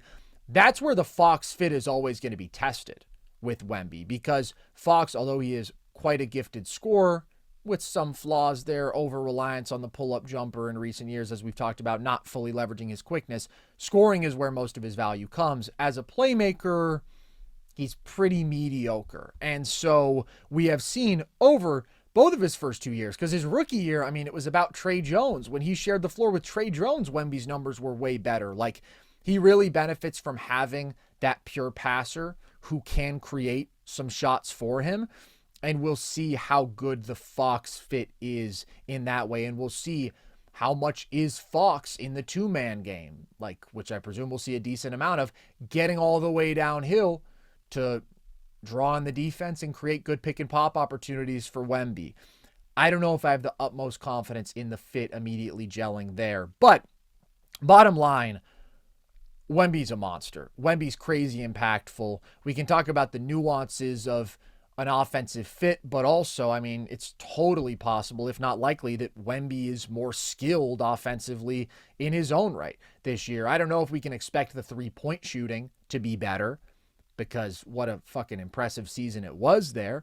Although he did get off to a cold start, and then he shot it at like 38% for most of the year. So maybe he shoots 38% this year on that volume, which would be insane. But can we expect him to add some wrinkles in terms of post-up scoring, mismatch attacking? That feels very possible. That feels like the biggest next step for him. And he's also just going to single-handedly transform your defense. So he should only be better this year. Like, I think we should be looking at Wemby as a top 5 player by the end of this year. I think if he has not joined the group that is the elite of the elite, that is Jokic, Shea, Giannis, Luka, that would be underwhelming for Victor Wembanyama. And with the exponential improvement we saw throughout his rookie year, with the exponential shooting improvement we saw throughout his second year, like, it just doesn't feel smart to put really any limits on what he can do. Yeah, he's going to average 35 points per game and 10 assists per game, man. Well, you certainly are not putting limits on him. You are putting the bar higher than it's been for anybody else in the history of this game. So I still think by the end of this year, we're probably going to have some of the same questions about Wemby's self-creation. This is the one thing I've nitpicked with him, but against really good defense, particularly really awesome switching defenses, he could struggle a bit in terms of creating advantages and creating shots for himself. And so that's going to be tested probably if he gets to the playoffs, if he faces some of these really good teams. But hey, I hope he's a little bit better in that regard. I think he will be a little bit better in that regard. And there's just so much automatic offense in his game when people are playing the right way with him because of the shooting, because of the ridiculously efficient rim finishing. So Wemby, I think he'll be first team All-NBA. He was already on that path last year. You know, we could have some of these questions about playoff translatability and some of the offensive nuances, but when you just look at the impact, the on-off, what he is doing as a defensive anchor with his unique offensive skill set, like regular season, he's already one of those monsters. I think he'll be even better this year. But all that being said, all that Wemby glaze out of the way, understanding that's why I do have a certain level of confidence in this team. Outside of that, I look around and I'm like, where is this team very good? Because I think to be in the playoffs in the West, you've got to be very good at something. And defensively, I think Wemby will carry them as much as possible. I think they'll be pretty good defensively when he's on the floor. But when I look at the personnel, it's like their wings defensively are super mid. Vassell and Harrison Barnes. I think that Castle is a good point of attack defender. Fox is fine there. He's got some good defensive traits, but he can be inconsistent in terms of engagement and effort. He ends up just being fine. So I look at the personnel and I'm like, feels like they'll be a good, not great defense. Wemby is going to be the best rim protector in the sport, the best defensive anchor in the sport. But the pieces around him aren't very good. The one encouraging thing I will say is we've seen over the last couple of years these defenses fall off with him off the floor, right? Which speaks to just how much he's doing for them and just how lacking they are without him. Kornet now being your bench center, I think means they will be much more capable defensively in some of those units because he's kind of ideal for that role. And being able to bring Carter Bryant off the bench, too. You know, I think the long-term expectation for Carter is that he's going to be a starter alongside Wemby and be a really good athletic 3-and-D wing fit. But I think immediately, you know, that raises their defensive floor when Wemby's off the court massively, you know, with Kornet and Bryant. I agree. And I think if we look at that bench unit, that's a really interesting group this year because when you bring in Carter Bryant and you bring in Dylan Harper, those are two long-term key building blocks for you. And by the way, I love both of them for San Antonio. I just think that Dylan Harper is a phenomenal talent. I think he's going to be a star guard in this league, and I think he's going to be exactly the right sort of complement to Wemby as like this relentless downhill, super efficient finishing guard who protects the ball really well, who's a pretty good playmaker, who's a bigger athlete who you know can fit into a good team defense and make some positive contributions. Like I've said this before, he is way higher than Fox on my priority list long-term for this team. What's it going to look like this year, though? We don't know, with obviously his inconsistencies as a jump shooter. I have said before, I think he is more ready than most rookie guards to translate immediately because there is a consistency that comes with his paint offense that I really like, and there is a combination of size, athleticism, craft with him that's really good. I don't think he's going to start, though. And so I just wonder how much of a role he's going to have. Rookie guards tend to not be the most impactful, so I'm a huge Harper optimist, but this year I don't know how much of a difference he makes. Carter Bryant, I think long-term, when you talk about building around your awesome offensive guard and your Wemby, there's kind of no other way to describe him. Like, yeah, a really good two-way wing who fits into your defensive identity like Carter Bryant, bam, it's ideal. And he's limited offensively, but if he's able to leverage his athleticism and transition as a cutter and knock down a decently high percentage of his threes, like that's exactly what you want from one of those supporting pieces.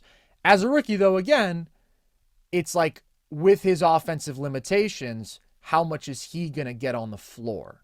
So those are a couple questions I have. And then I look at this offense as a whole, and I just think they're going to be mediocre. Like Fox is very good, but he doesn't significantly elevate team offense just with some of his inefficiencies as a scorer, some of his limitations as a playmaker. And I do think they're going to start Castle. And that kind of worries me when you talk about San Antonio's win now potential for this year, which I know maybe that's surprising because this guy just won Rookie of the Year and he's talented, but he still has to do so much to actually refine his game to be like a positive, efficient, complementary offensive player alongside another guard with the ball in his hands. And I think the shot is the biggest thing you can look at. Like, yes, Castle is talented, but he was a very inefficient, flawed offensive player this past year. So we'll see just how much Wemby can improve. But there's a lot of very average talent around him on this team when it comes to winning now. That's where I would emphasize, again, some of these guys long-term, Harper especially, but Carter Bryant in his role, like I love, but they're rookies. And so they're a team that kind of has this weird timeline of, yeah, Wemby's a superstar and we want to win now around him, but also this is Wemby's third year and we're still drafting super highly and we had multiple lottery picks. And when you straddle that fence, I feel like they're going to wind up pretty in the middle, 500. Yeah, they'll be good, not great. I do think they got a lot better from last year, though, with the additions that they made with Harper and Bryant, bringing in a Luke Kornet. I think that Kornet's good, man. Kornet's about as good as backup centers get without being like, Nas Reed freaks. He's a good spot starter, when you need him. I do like the size versatility that they have in the front court now by bringing in a guy like Olynyk, too. Like, I think that makes a big difference to me with his kind of playmaking and shooting. There's a little bit more lineup versatility than there was last year. It's not all perfect. Some of it is a little bit clunky, but I expect this team to be closer to average on both sides of the ball than they were last season. And that, I think you said it, man. I think this team is going to be right down in the middle of the road. And good. I think it'll be a good team. But there is, if Fox and Wemby really work out and they're really complementary to one another, I think my ceiling's a little bit higher. And I don't mean in terms of winning a first-round series or anything like that. I think even that is still a little bit too optimistic. But I think winning a few more games on the margins where they could get to 44 or 45 wins if the Wemby-Fox combo really hits it off. But that's where I draw the line with my expectations. Like, winning a playoff series is kind of a little too much, I think, for this year for San Antonio. Yeah, if you got mega Wemby, great Fox, and the fit was really good, that would be the path. Other than that, I just don't see the talent on this roster when the bar is so high in the West. But I'm glad that we're talking about Luke Kornet, because one thing that I'm excited for with him now being brought onto this team is maybe a little Wemby Kornet double big. Because I think that could really work. I mean, now you are talking about two utterly massive human beings, two of the elite rim protectors in basketball. I mean, that's what Luke Kornet is. He's a hell of a rim protector. Two of the elite per minute rebounders in basketball. Just like so much size defensively and offensively. I think it can work. I mean, Wemby can play the four offensively. So we saw something of a similar combination with some KP Kornet minutes in Boston. Limited sample size. It was 220-something minutes over 2 years. But those groups did have a plus 23 net rating. So I think if we talk about how can this team truly become elite at something, well, maybe it's throwing in some minutes of that double big. And now you're like, okay, that is an elite defense. I mean, that sort of dual rim protection would be pretty crazy. But at the end of the day, that's just kind of going to be like one punch that they can throw. I don't know how much we'll see of that. And there is their interesting dynamic that I was just touching on of like, okay, how much are we prioritizing the young guys' development? How much are we prioritizing winning now? Because I look at this team and I'm like, Luke Kornet's probably the fourth best player on this team when it just comes to impacting winning right now. And Kelly Olynyk, I don't know, he's not far behind him. I still like Olynyk, man. I mean, the shooting, the passing value you get from him, that's a very solid vet. And maybe they're not competing for minutes as much because a lot of this talent is more concentrated in the backcourt when you're talking about the young guys and they're in the front court. But there is this overall dynamic of, okay, how much are we playing our vets? How much are we trying to get our young guys their opportunities? And we'll see how that plays out. So Wemby could carry this team to the playoffs. Right now, I don't see enough high-level contributors on this team to get them there in the West where that bar is so high.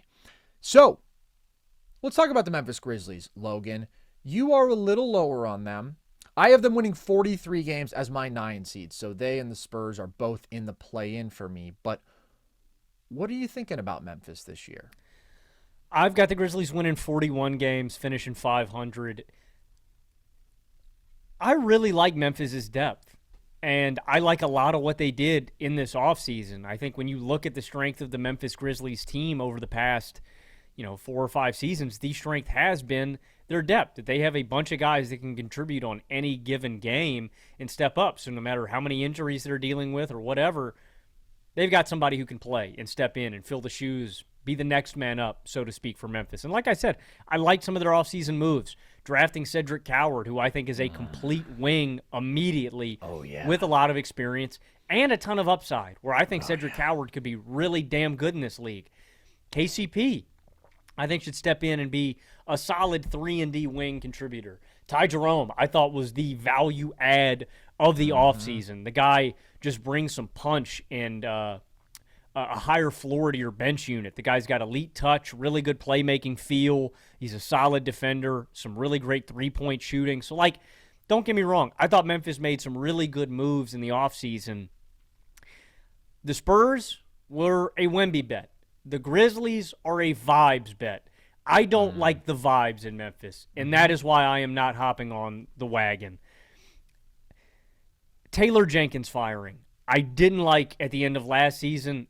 I still don't like. And so I think this new coach here needs to prove himself that he knows what he's doing, he can do it. And I don't think we learned anything mean. I'm not even going to bash the guy for what we got last season. That was a shit show. Memphis lost 10 of their final 16. They kick Taylor Jenkins out. They bring in him in for the last stretch. They fumble in the playoffs against OKC. It's like, what do you want the guy to do? They're not going to beat OKC. That was never going to happen. They just kind of thrust him in there. So I don't even have anything to take away from the last stretch of basketball we saw from Memphis. But it's vibes. It's the fact that they did bring in this new head coach, and they fired a guy that I really liked. It's the fact that Desmond Bane is gone, and I thought he was vitally important to this offensive success. And so even though they bring in a Cedric Coward and a KCP, I don't think you're replacing what Desmond Bane brought to this offense. And then bigger than that, even though I like the depth, I wonder, does Ja miss some time this year? Is that a major hindrance to this team and their identity? How good is Ja Morant really when he is available, if he is here for this team? How much does he really impact offensive success and team basketball? And ultimately, Ja's a part of that vibes equation to me. I think he is self-centered. I don't know if his best interest is in this team winning. I don't think he's this team's best player. And sometimes I do think Ja, as talented as he is, can be a distraction that comes with his own on-court issues, floor spacing and shooting, playmaking and decision-making. Like I said, how he leads to great team offense. So when I look at Memphis, there's just a lot of, again, even though I like the depth, I think Memphis has really elite depth when you compare it to other basketball teams. There's a lot of bad vibes with this team, and that is why I'm betting on them being a play-in team or a team that could miss the playoffs. I lied on my previous episode. I said that I thought that I was going to have Portland above them. That could still happen, but in my final record predictions, I do have Memphis winning one more game than Portland. So, unfortunately, I think Portland may miss out on my play-in. But all right, I'm just worried, man. There's a lot of stuff from the end of last season and this offseason into this year that I just don't like about Memphis, that I just have a bad feeling in my stomach about. It's totally fair, dude. I mean, their collapse last year was pretty crazy because they started the year 35-16, and then they went 13-23 from that point forward, including the playoffs, where obviously they just got obliterated. And it's like, yeah, okay, Ja gets hurt halfway into game 3 when they were actually dominating that game, which they ended up losing because of a crazy Thunder comeback with Ja off the floor. But it's like, regardless, we had already given up on Memphis, and rightfully so, because they got 50-pieced in game 1 and they were getting beaten by 20-something at halftime in game 2. It was an embarrassing showing, and it was the closing act to a totally embarrassing finish to the season. Now, clearly, we are seeing major directional changes with this team. Firing Jenkins, bringing in Izalo, who is apparently he who shall not be named, to Logan Camden. But I will name Finland's finest and shout out the boy. But he actually didn't help things at all. I'll keep it a stack. I didn't know how to pronounce the name, so I just stayed away from it. I think I've got it right there, but Finns, let me know about that one. But now you have this just timeline change where clearly they're pivoting off this season to some extent, and they're saying, okay, we'll take the draft capital that we can get for Desmond Bane. We don't think, as currently constructed, we are good enough to actually do anything serious, and so that requires some major change. And I agree with that line of thinking. I do think it is going to lead to a short-term setback, though, in terms of their viability as like a legit playoff team. And I also think I am just more discouraged about the Grizzlies' core foundation than they are. I don't think it's a Desmond Bane not being good enough as a third guy issue. I think there are fundamental flaws with Ja and Triple J that have consistently appeared, and I think ultimately those guys have to be significantly better if this team wants to do something serious in the playoffs, and I have major questions about both of them in their own ways. So the Grizzlies are not in a great place, and they are extremely dependent on Ja and Triple J, especially presuming that they lean back into the sort of classic Grizzlies pick and roll heavy offense as they did late last year, which I thought was just another reflection of their kind of scrambling and loss of an identity, because they brought in Izalo. He was supposed to be like something of an offensive guru for them, and they instituted like a very effective offensive system, which was more predicated upon the normal pace that they play with, but more ball movement, finding advantages, attacking mismatches wherever they were, much less of the Ja Morant volume pick and roll that had led to very mediocre to bad offensive results in the half court for them in the previous years. And then they kind of panicked at the end. Ja was clearly pissed. Ja wanted to do what he does best because Ja had really struggled trying to acquiesce more, play more off ball, where he's just very ineffective. And so they clearly bent the knee to his commands, and Ja's numbers were better down the stretch of the year, and the team was worse, and the team was really bad. So when you talk about vibes, like, yeah, there's a lot of bad vibes here. And with Ja, there's always the question of availability. He's averaging 44 games played per season over the last 4 years. Like, you have to bake in that he's going to miss a significant amount of time. He's probably going to miss 20 plus games. Last year, they were able to survive Ja's absence. They were 4 games above 500 without him. I don't think they can replicate that without Desmond Bane. I think they're going to struggle more in the absence of either of their stars this year.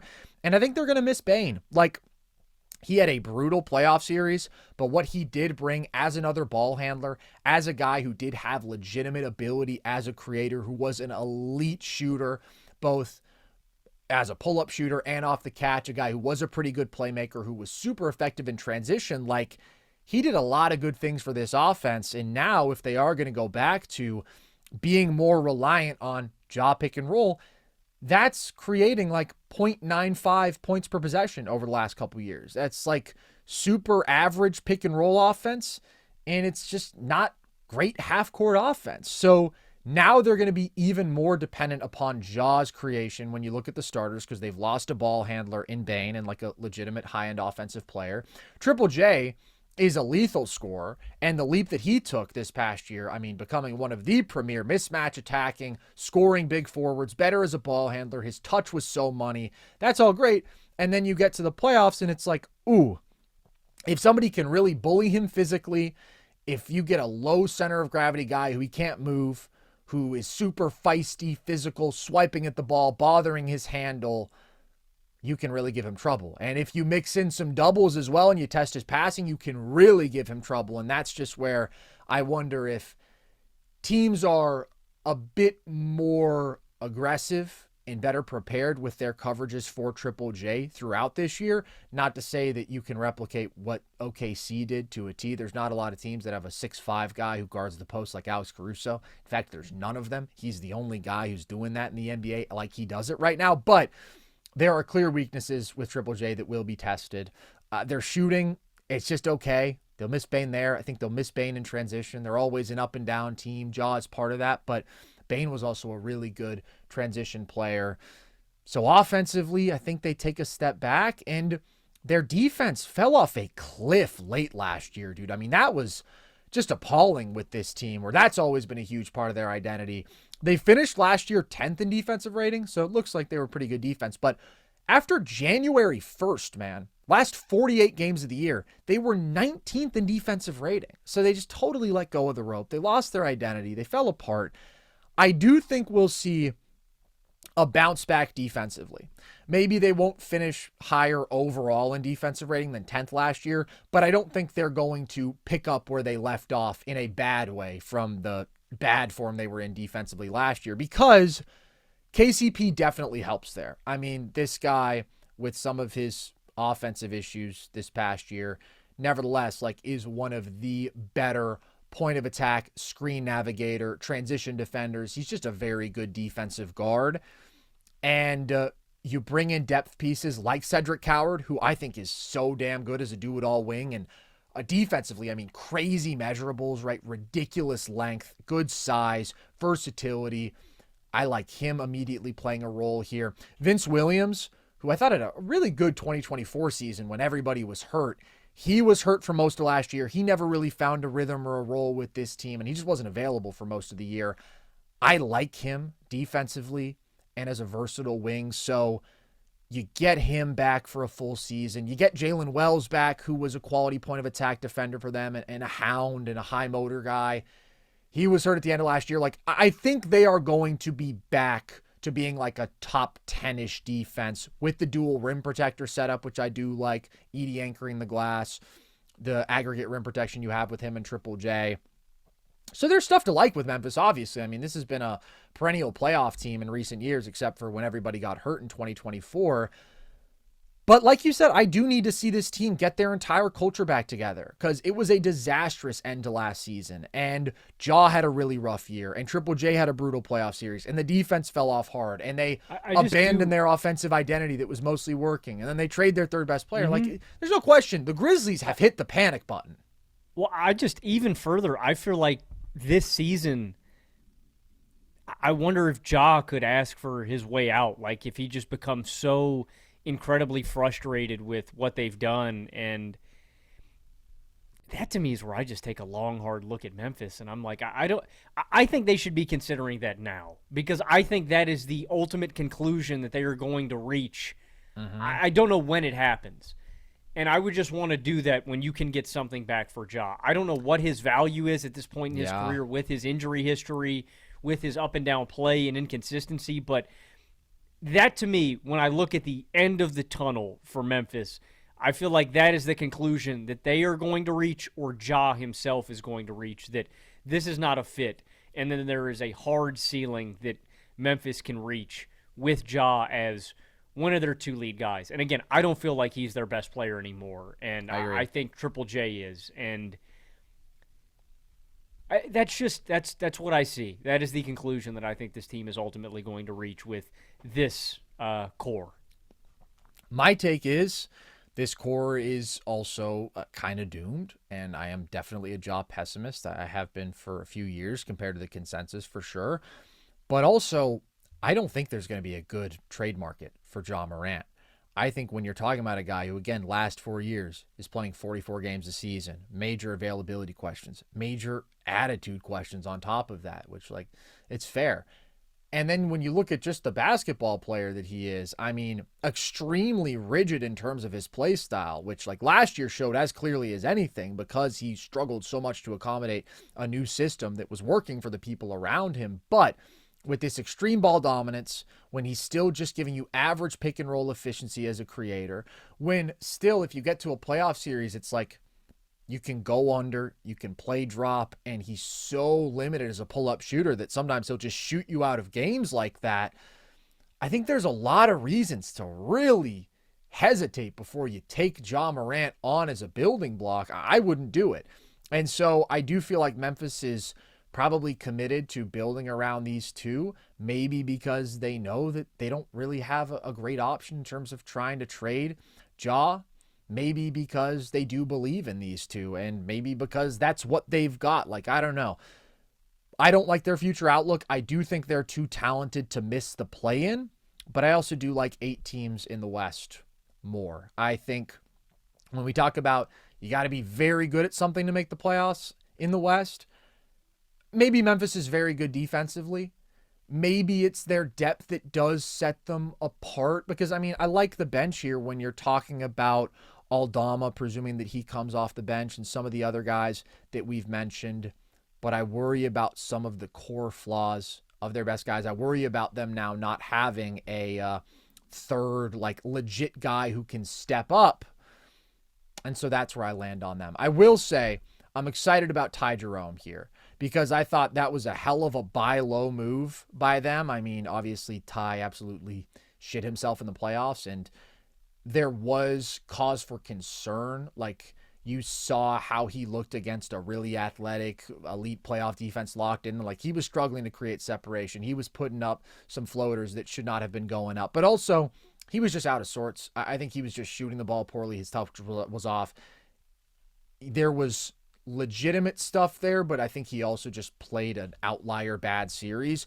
Overall, if you look at Ty Jerome this past year, I mean, he was like 98th percentile isolation efficiency, 90-something percentile pick and roll efficiency, awesome catch and shoot guy. He was great when he was the lone ball handler on the court in the regular season. He was great playing alongside a Mitchell or a Garland. There's just so much offensively to like. His floater is a superpower. He shoots like 60% on them and over 40% from three. So this team really needed another ball handler. That was essential. And they got a good one who I think will probably make their bench offense pretty good. And even though I think this team is going to feel the absence of Bane as another ball handler and like an upper echelon offensive player, when you look at Jerome, Scottie Pippen Jr., like in terms of being solid options for another ball handler you could put out there with Ja, or guys to run the second unit, or guys to step up in Ja's absence, which they're going to need at some point this year, like they're pretty solid options. And I like Jalen Wells as a 3-and-D wing who brings a little ball handling. I love Cedric Coward. He's very pro-ready. The front court depth here is pretty good. The double big looks were killer last year. I mean, they were plus 13 net in those minutes with Triple J and Edey. And Edey's probably the last interesting player to look at here when we talk about Memphis, and we've barely talked about him at all. But he is already like this monstrous rebounder, efficient paint scorer, good rim protector. But he also obviously has just like some core flaws in certain matchups where he is so limited in terms of defensive versatility, guarding in space, slow-footedness. I don't see that changing, but can he do a little more as a post scorer? Because Zach Edey was the most dominant collegiate post scorer we've seen in decades and decades, and he wasn't utilized that way as much this past year. I think that there is still major potential for him there with his overwhelming size, his ability to draw fouls. His touch is quite good. His body control and agility is good out of the post for a massive human being. And then defensively, like, it's just, can he be even more impactful as a rim protector? Like, can he become a real difference maker there? Those are a couple of the keys to making that double big look maybe their best look, which I think it was this past year. But there's always some weirdness with Triple J. Is he going to play the 4? Is he going to play the 5? He's always going to play some of both. But what are you expecting from Edey this year?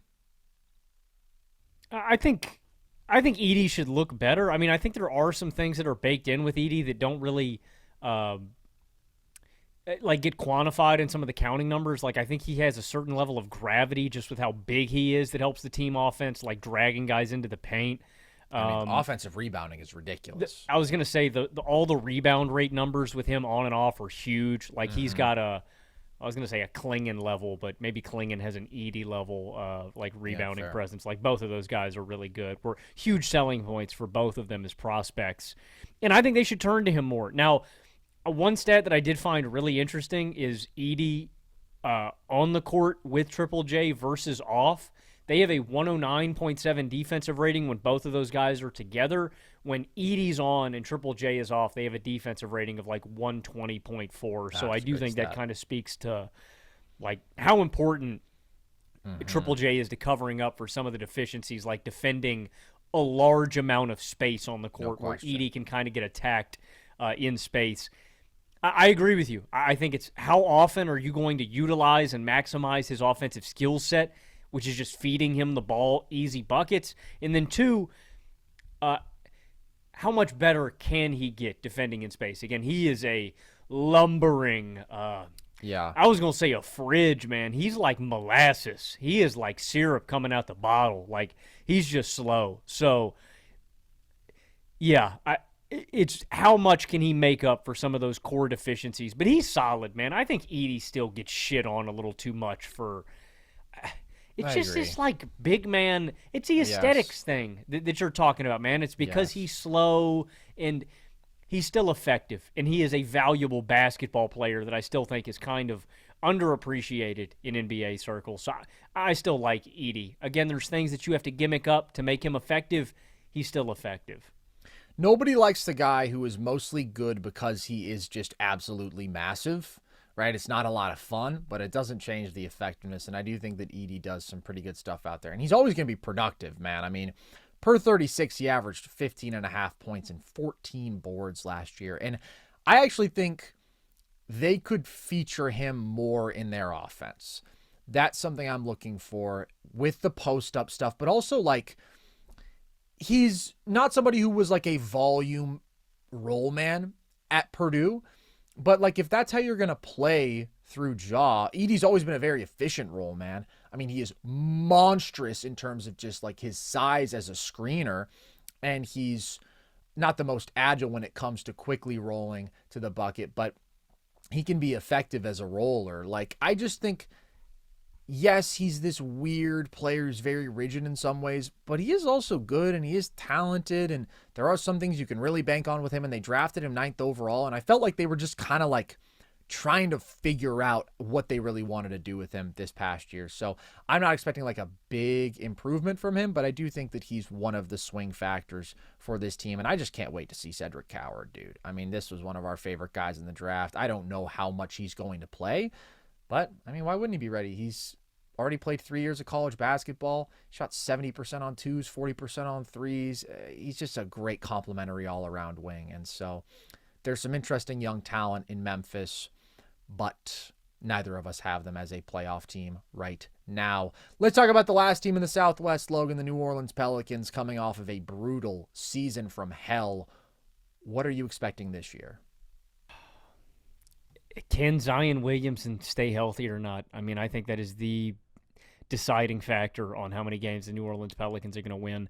It's happening for what feels like the 6th straight offseason. Zion's looking thin. You know, what are some other tropes of the offseason, man? I'm trying to think about Ben Simmons working on a jump shot. Yeah. Robinson is shooting hang pulls. What I will say is Zion does look really good. You're right. We have seen this before. Here's my thing with it more so. It's the thinnest he's looked ever. I'm kind of like, I don't care unless it prevents him from getting hurt. Like, unless it is the reduction of physical strain. When it comes to effectiveness on the basketball court, I don't know if maybe people didn't watch Zion last year because the Pelicans were horrible. I've talked about this a bunch. Per 36 minutes, this guy was averaging 31, 9, and 7. Like, Zion was playing like a clear top 15 player. So it doesn't matter to me as much as it seems to matter to a lot of other people where they're like, oh, now Zion's taking it seriously. It's like, Zion is always a monster when he's on the court. The question is just, can he stay on the court? 100%. I completely agree with that. I think the Pelicans are going to be some kind of dumpster fire, though. I mean, that's what I'm expecting. I think this is a disaster class in roster construction. I absolutely hate the backcourt. Like, there's some players that I like here. Herb Jones, Trey Murphy, Zion. Like all of them. I really do not like Jordan Poole and DeJounte Murray. It's weird, we don't even man. know when DeJounte is going to be back because he tore his Achilles in January, and we don't know what he's going to look like. It's an Achilles, man, and he already sucked. Exactly. And if you could go back and redo one move, I think you would definitely go back and get Dyson Daniels because they made the smart decision. It's incredibly frustrating because you think of a roster that works alongside Zion Williamson. What do you have? You have shooting and you have defense. And so I was encouraged by a lineup potentially of Dyson, Herb, Trey, Zion, and then a 5 guy. And it's like you got a ton of defense there. The shooting may not be really maximized, but that defense should have been scary. And so it seems like they lost value on that deal. DeJounte's hurt. I don't like Jordan Poole as an asset, point blank, period. And then you take all of that, and you compound it with the fact that Joe Dumars said on draft night, all right, we're going to take one of the biggest projects, in my opinion, in Jeremiah Fears. And there are things that I love about Jeremiah Fears' game. His quickness, his change in pace, his ability to get downhill and draw free throws, his finishing. There's a lot to be encouraged about by Jeremiah Fears and his potential, but there's also a lot of growth in development that needs to happen before you look at him and go, okay, that guy's ready to contribute to winning basketball. Derek Queen, I looked at and I said, this guy is incredibly talented. I want him to go to a basketball team, ideally that has a floor spacing, rim protecting big. That to me screamed the San Antonio Spurs. They ultimately didn't jump on that. And so you look at him and they have put him alongside a non-impactful defensive 4 in Zion. So it's like these conflicting moves that don't align with a certain timeline.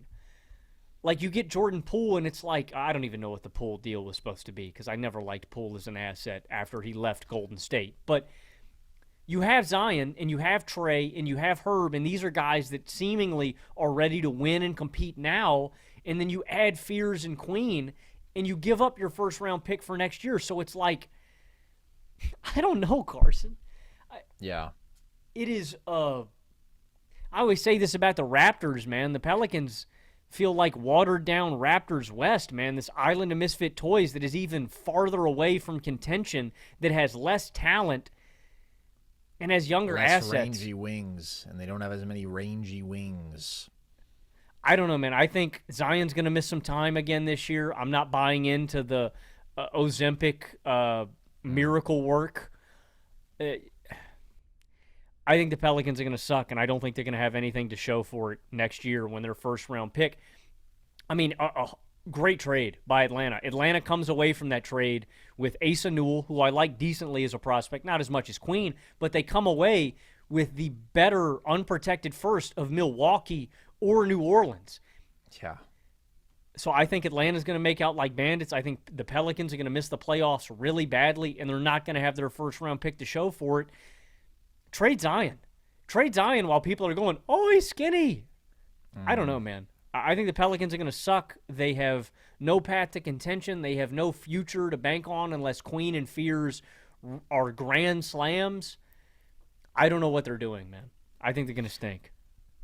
Zion's another guy, though, where you look at him and you're like, is he even tradable with all of the availability concerns? No. It's like in Moneyball when Billy Bean had a really good reliever go on a run, and he said, okay, I'm going to trade this guy at his peak value. Yeah. Get 20 to 25 games of dominant Zion and cut him loose, man. Maybe. We'll see. I don't know where this team is headed. I do think Zion is insanely good at basketball, if anybody needs to be reminded of that. I mean, I already mentioned the bottom line production per minute, but I think he made this offense like 8 points per 100 possessions better when he was on the floor. He's just one of a kind in his ability to consistently get to the rim with such volume. It's him and Giannis every year at the top of the league when you look at the rim volume, really good finishing efficiency as well. He's an absolute freak, and with his development as a playmaker, with his improved touch this past year, he's just one of the best offensive players in basketball. And if you put the ball in his hands and you put shooting around him, like, you're going to be quite a good offense. I genuinely believe that. But although he's an absolute monster when he's healthy, I just can't expect that for more than half the season. I just don't think it's rational. I am somebody who, when Zion is healthy and playing and is doing what he can do, I get excited about it.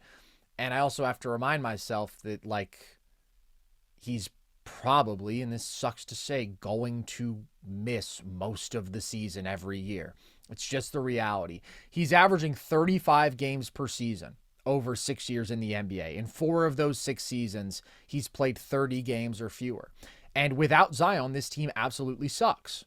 So if you're predicting their record, you got to bake that in somewhere, and I have. I have them winning 31 games as my 13 seed. That being said, with Zion, I can see the vision to this being a solid team. The DeJounte Murray situation is up in the air. Maybe he comes back in January, sometime around then. I personally think they're better without him. I think DeJounte Murray is a negative for this basketball team. I think he's so wildly inefficient as an offensive player. He is a neutral defender, I guess. And, like, if I'm just thinking about the formula here, I want the ball obviously in Zion's hands as much as possible. I want the ball in Jordan Poole's hands way more than I do DeJounte Murray. I think Jordan Poole is a significantly better offensive player than DeJounte Murray because at least he has the element of being a really good pull-up three-point shooter. DeJounte Murray has, like, the shot diet of somebody who thinks they're a very good pull-up shooter and then statistically is one of the worst volume shooters in basketball. And, like, I just think he sucks. But with him not out there, if you take Zion as your offensive engine with the shooting of Poole and Trey Murphy around him, and Trey Murphy had a really good season, and I think it'll actually be good for him to have a little less offensive responsibility, but as a pure shooter, he's one of the absolute best in basketball.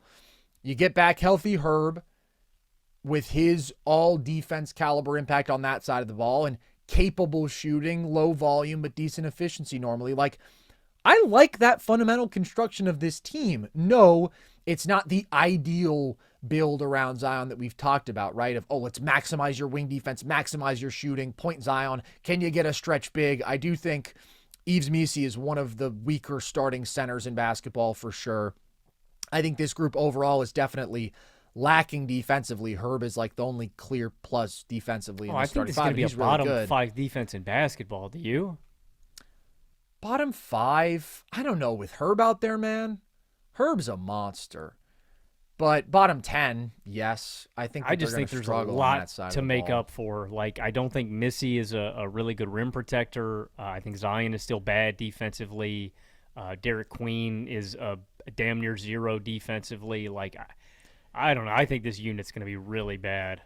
I think they're going to be a bad defense, but they were a top 10 defense in 2024, and their personnel didn't look that great that year. And I think Herb Jones did a lot for that group. But I actually think their defensive personnel is a little worse now. We'll see what Trey does defensively. I think he's solid there. Yeah, it's bad defensive personnel overall. And their bench is okay. It's weird. Like, I like Jeremiah Fears. I know he was super divisive. I had him 8th on my big board. I think, like you said, man, I mean, there's some stuff with him. Just the ball handling, the shiftiness, the quickness, the ability to live in the paint, navigate traffic, decelerate, good paint footwork, physical, gets to the line a ton.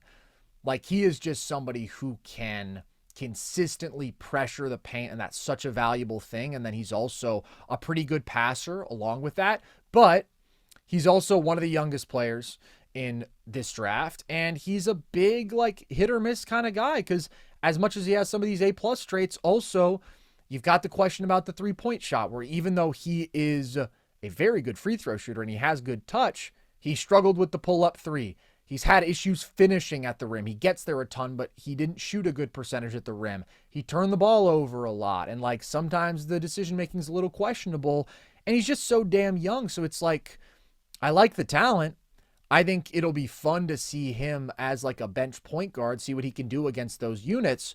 But when we talk about rookie guards being erratic, being inefficient, like among the talented guys, Fears is somebody who you would expect to have some of those issues and inconsistencies. And then Derek Queen, I think, was a good value pick for them, but I just think, like, when you look at this team's future, he's never going to work with Zion. Yeah, fit-wise, it makes no sense. I mean, like, offensively, I guess I can see the vision, like, a little, but, like, neither of them are really reliable three-point shooters. That's even selling them, I think, high. Like, neither of them are reliable at all from behind the arc. The defense would be the worst defensive front court maybe ever constructed. Yeah. It's the last kind of player I would want to put alongside Zion is a power forward who is ground bound. Yeah, exactly.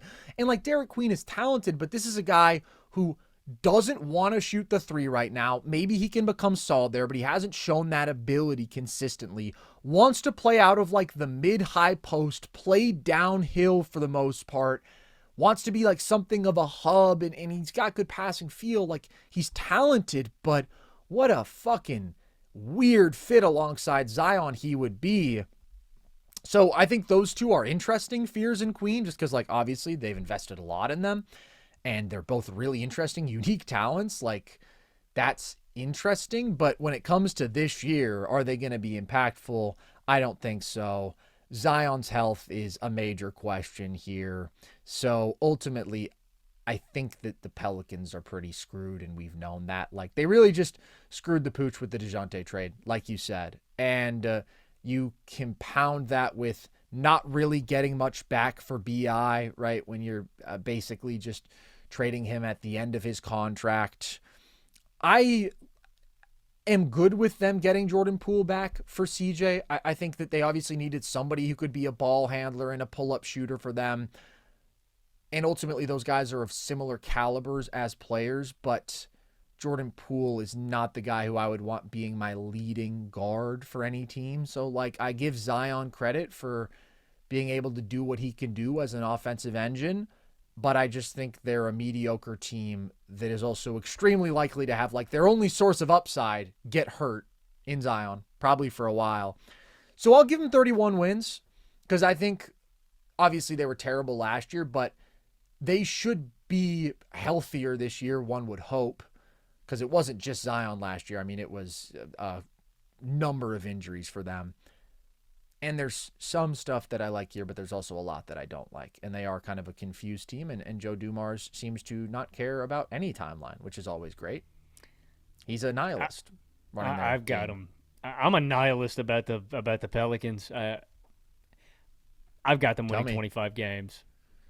Wow. I think Zion misses a ton of time. I think this defense is not serious in totality. I just think it's going to be ugly. And considering the fact that they're in the West, like, this is just going to be a shit show. I just struggle to see how they could only be a little bit better than last year. I mean, look, if Zion misses the whole year, right, obviously anything's possible. But, like, Zion played 30 games. I guess that's not abnormal. But, like, Herb only playing 20 games. Trey Murphy missed a lot of time. Like, CJ missed a fair bit of time. And now Jordan Poole, you would hope, could be more available. Like, last year really was the season from hell for them. But they also are clearly just like a very, very flawed and not very good basketball team. But I think they'll be more competitive this year. And if you said, like, let's get to the threshold in the West where the teams have no playoff chance whatsoever, there's only two teams there. The Pelicans are not in that tier. Oh, I'd have the Suns and the Jazz there. I got the Pelicans firmly in there. See, I think it's highly unlikely, but I think there is a world in which some of the young talent in this bench, maybe it works better than we're expecting. Their offense could be really good when you look at the starting five. Phoenix, Utah, Sacramento, New Orleans. See, I actually think New Orleans even has a little bit more upside than Sacramento. I'm picking them to win fewer games because I think Zion is going to get hurt. But I think there's a little bit more potential there if it's like Herb shoots the ball well, Trey locks in defensively and defends a little better than he has been recently. Poole, like, plays more like he did last year and not how he did a couple years ago. Where, like, Jordan Poole was actually sneaky quite a good offensive player this past year. Zion stays upright. 39% on 5 pull-up threes a game. Yeah, man. He can shoot that shit. And this team needs a little offensive juice like that alongside Zion. I'm not talking myself into it. I don't even have them close to the playoffs. But, like, the Suns and the Jazz simply are not talented enough in any world. The Pelicans, there is a world. Maybe it's 1 out of a million, but I think that world exists out there somewhere. I'm obviously not going to bet on it, though. So, there you have it, guys. All of our thoughts on the Southwest Division, a light 2-hour pod. That's just what we do every time now, Logan. We talk for 2 hours every time. I don't think our shows used to be this long. So, let us know, all the basketball previews definitely used to be this long, man. Okay, I think. Well, maybe I think it's just. it. I think we we've just been got a lot to say, fiending. man. I was gonna say, I think we've been fiending to talk about basketball. I mean, I went back and I was thinking about our last episode, and I said, oh my God, I individually asked Logan for his thoughts on Taylor Hendricks. We almost did a segment, you could argue, on Taylor Hendricks, as we talked about every young Jazz player. So, guys, let us know if you would like us to cut down a little bit or if you enjoy the thoroughness and the 2-hour pods. Will we cut down if you ask? Maybe not. Maybe we'll just say, no, thank you. We're going to do it our way anyways, but we'd at least like to know if you guys are pissed at us or if you're happy with us. So appreciate you guys. Hope you enjoyed this one. We are not going to have our normal post-game Sunday NFL live for the NFL fans here. I should have mentioned this last show with Theo too. I think I'm going to be in Buffalo. That's my plan. I had this trip on the books, and I think I'm still going to go and see the Bills hopefully absolutely destroy the Saints and teabag them and twerk on them and all of that good stuff. So I will be back late Monday night, so it'll probably be like an early Tuesday morning post, and we'll react to everything from the weekend. And we've got this NBA season preview content coming in hot, baby. Yes, we do. We also have a interesting video essay coming in very shortly, which I'm very excited about. Interesting stuff. So that's all on our YouTube channel. You can listen to all of our full episodes across all audio platforms. You can follow us everywhere on social, Logan. Where are we? We're on MySpace. We're on Blue Sky. We're on Red Note. We're on RedTube. We're everywhere under the sun, baby. But mostly we're on Instagram and TikTok at NerdSesh and Twitter at Nerd_Sesh. That's where I would check us out. You can try those other places as well. And you can join our Discord if you want to chat with the gang there. And with that, as always, appreciate you guys oh so much. Yes, we do. I've been Carson Brabber. I have been Logan Camden. And this was Nerd Sesh.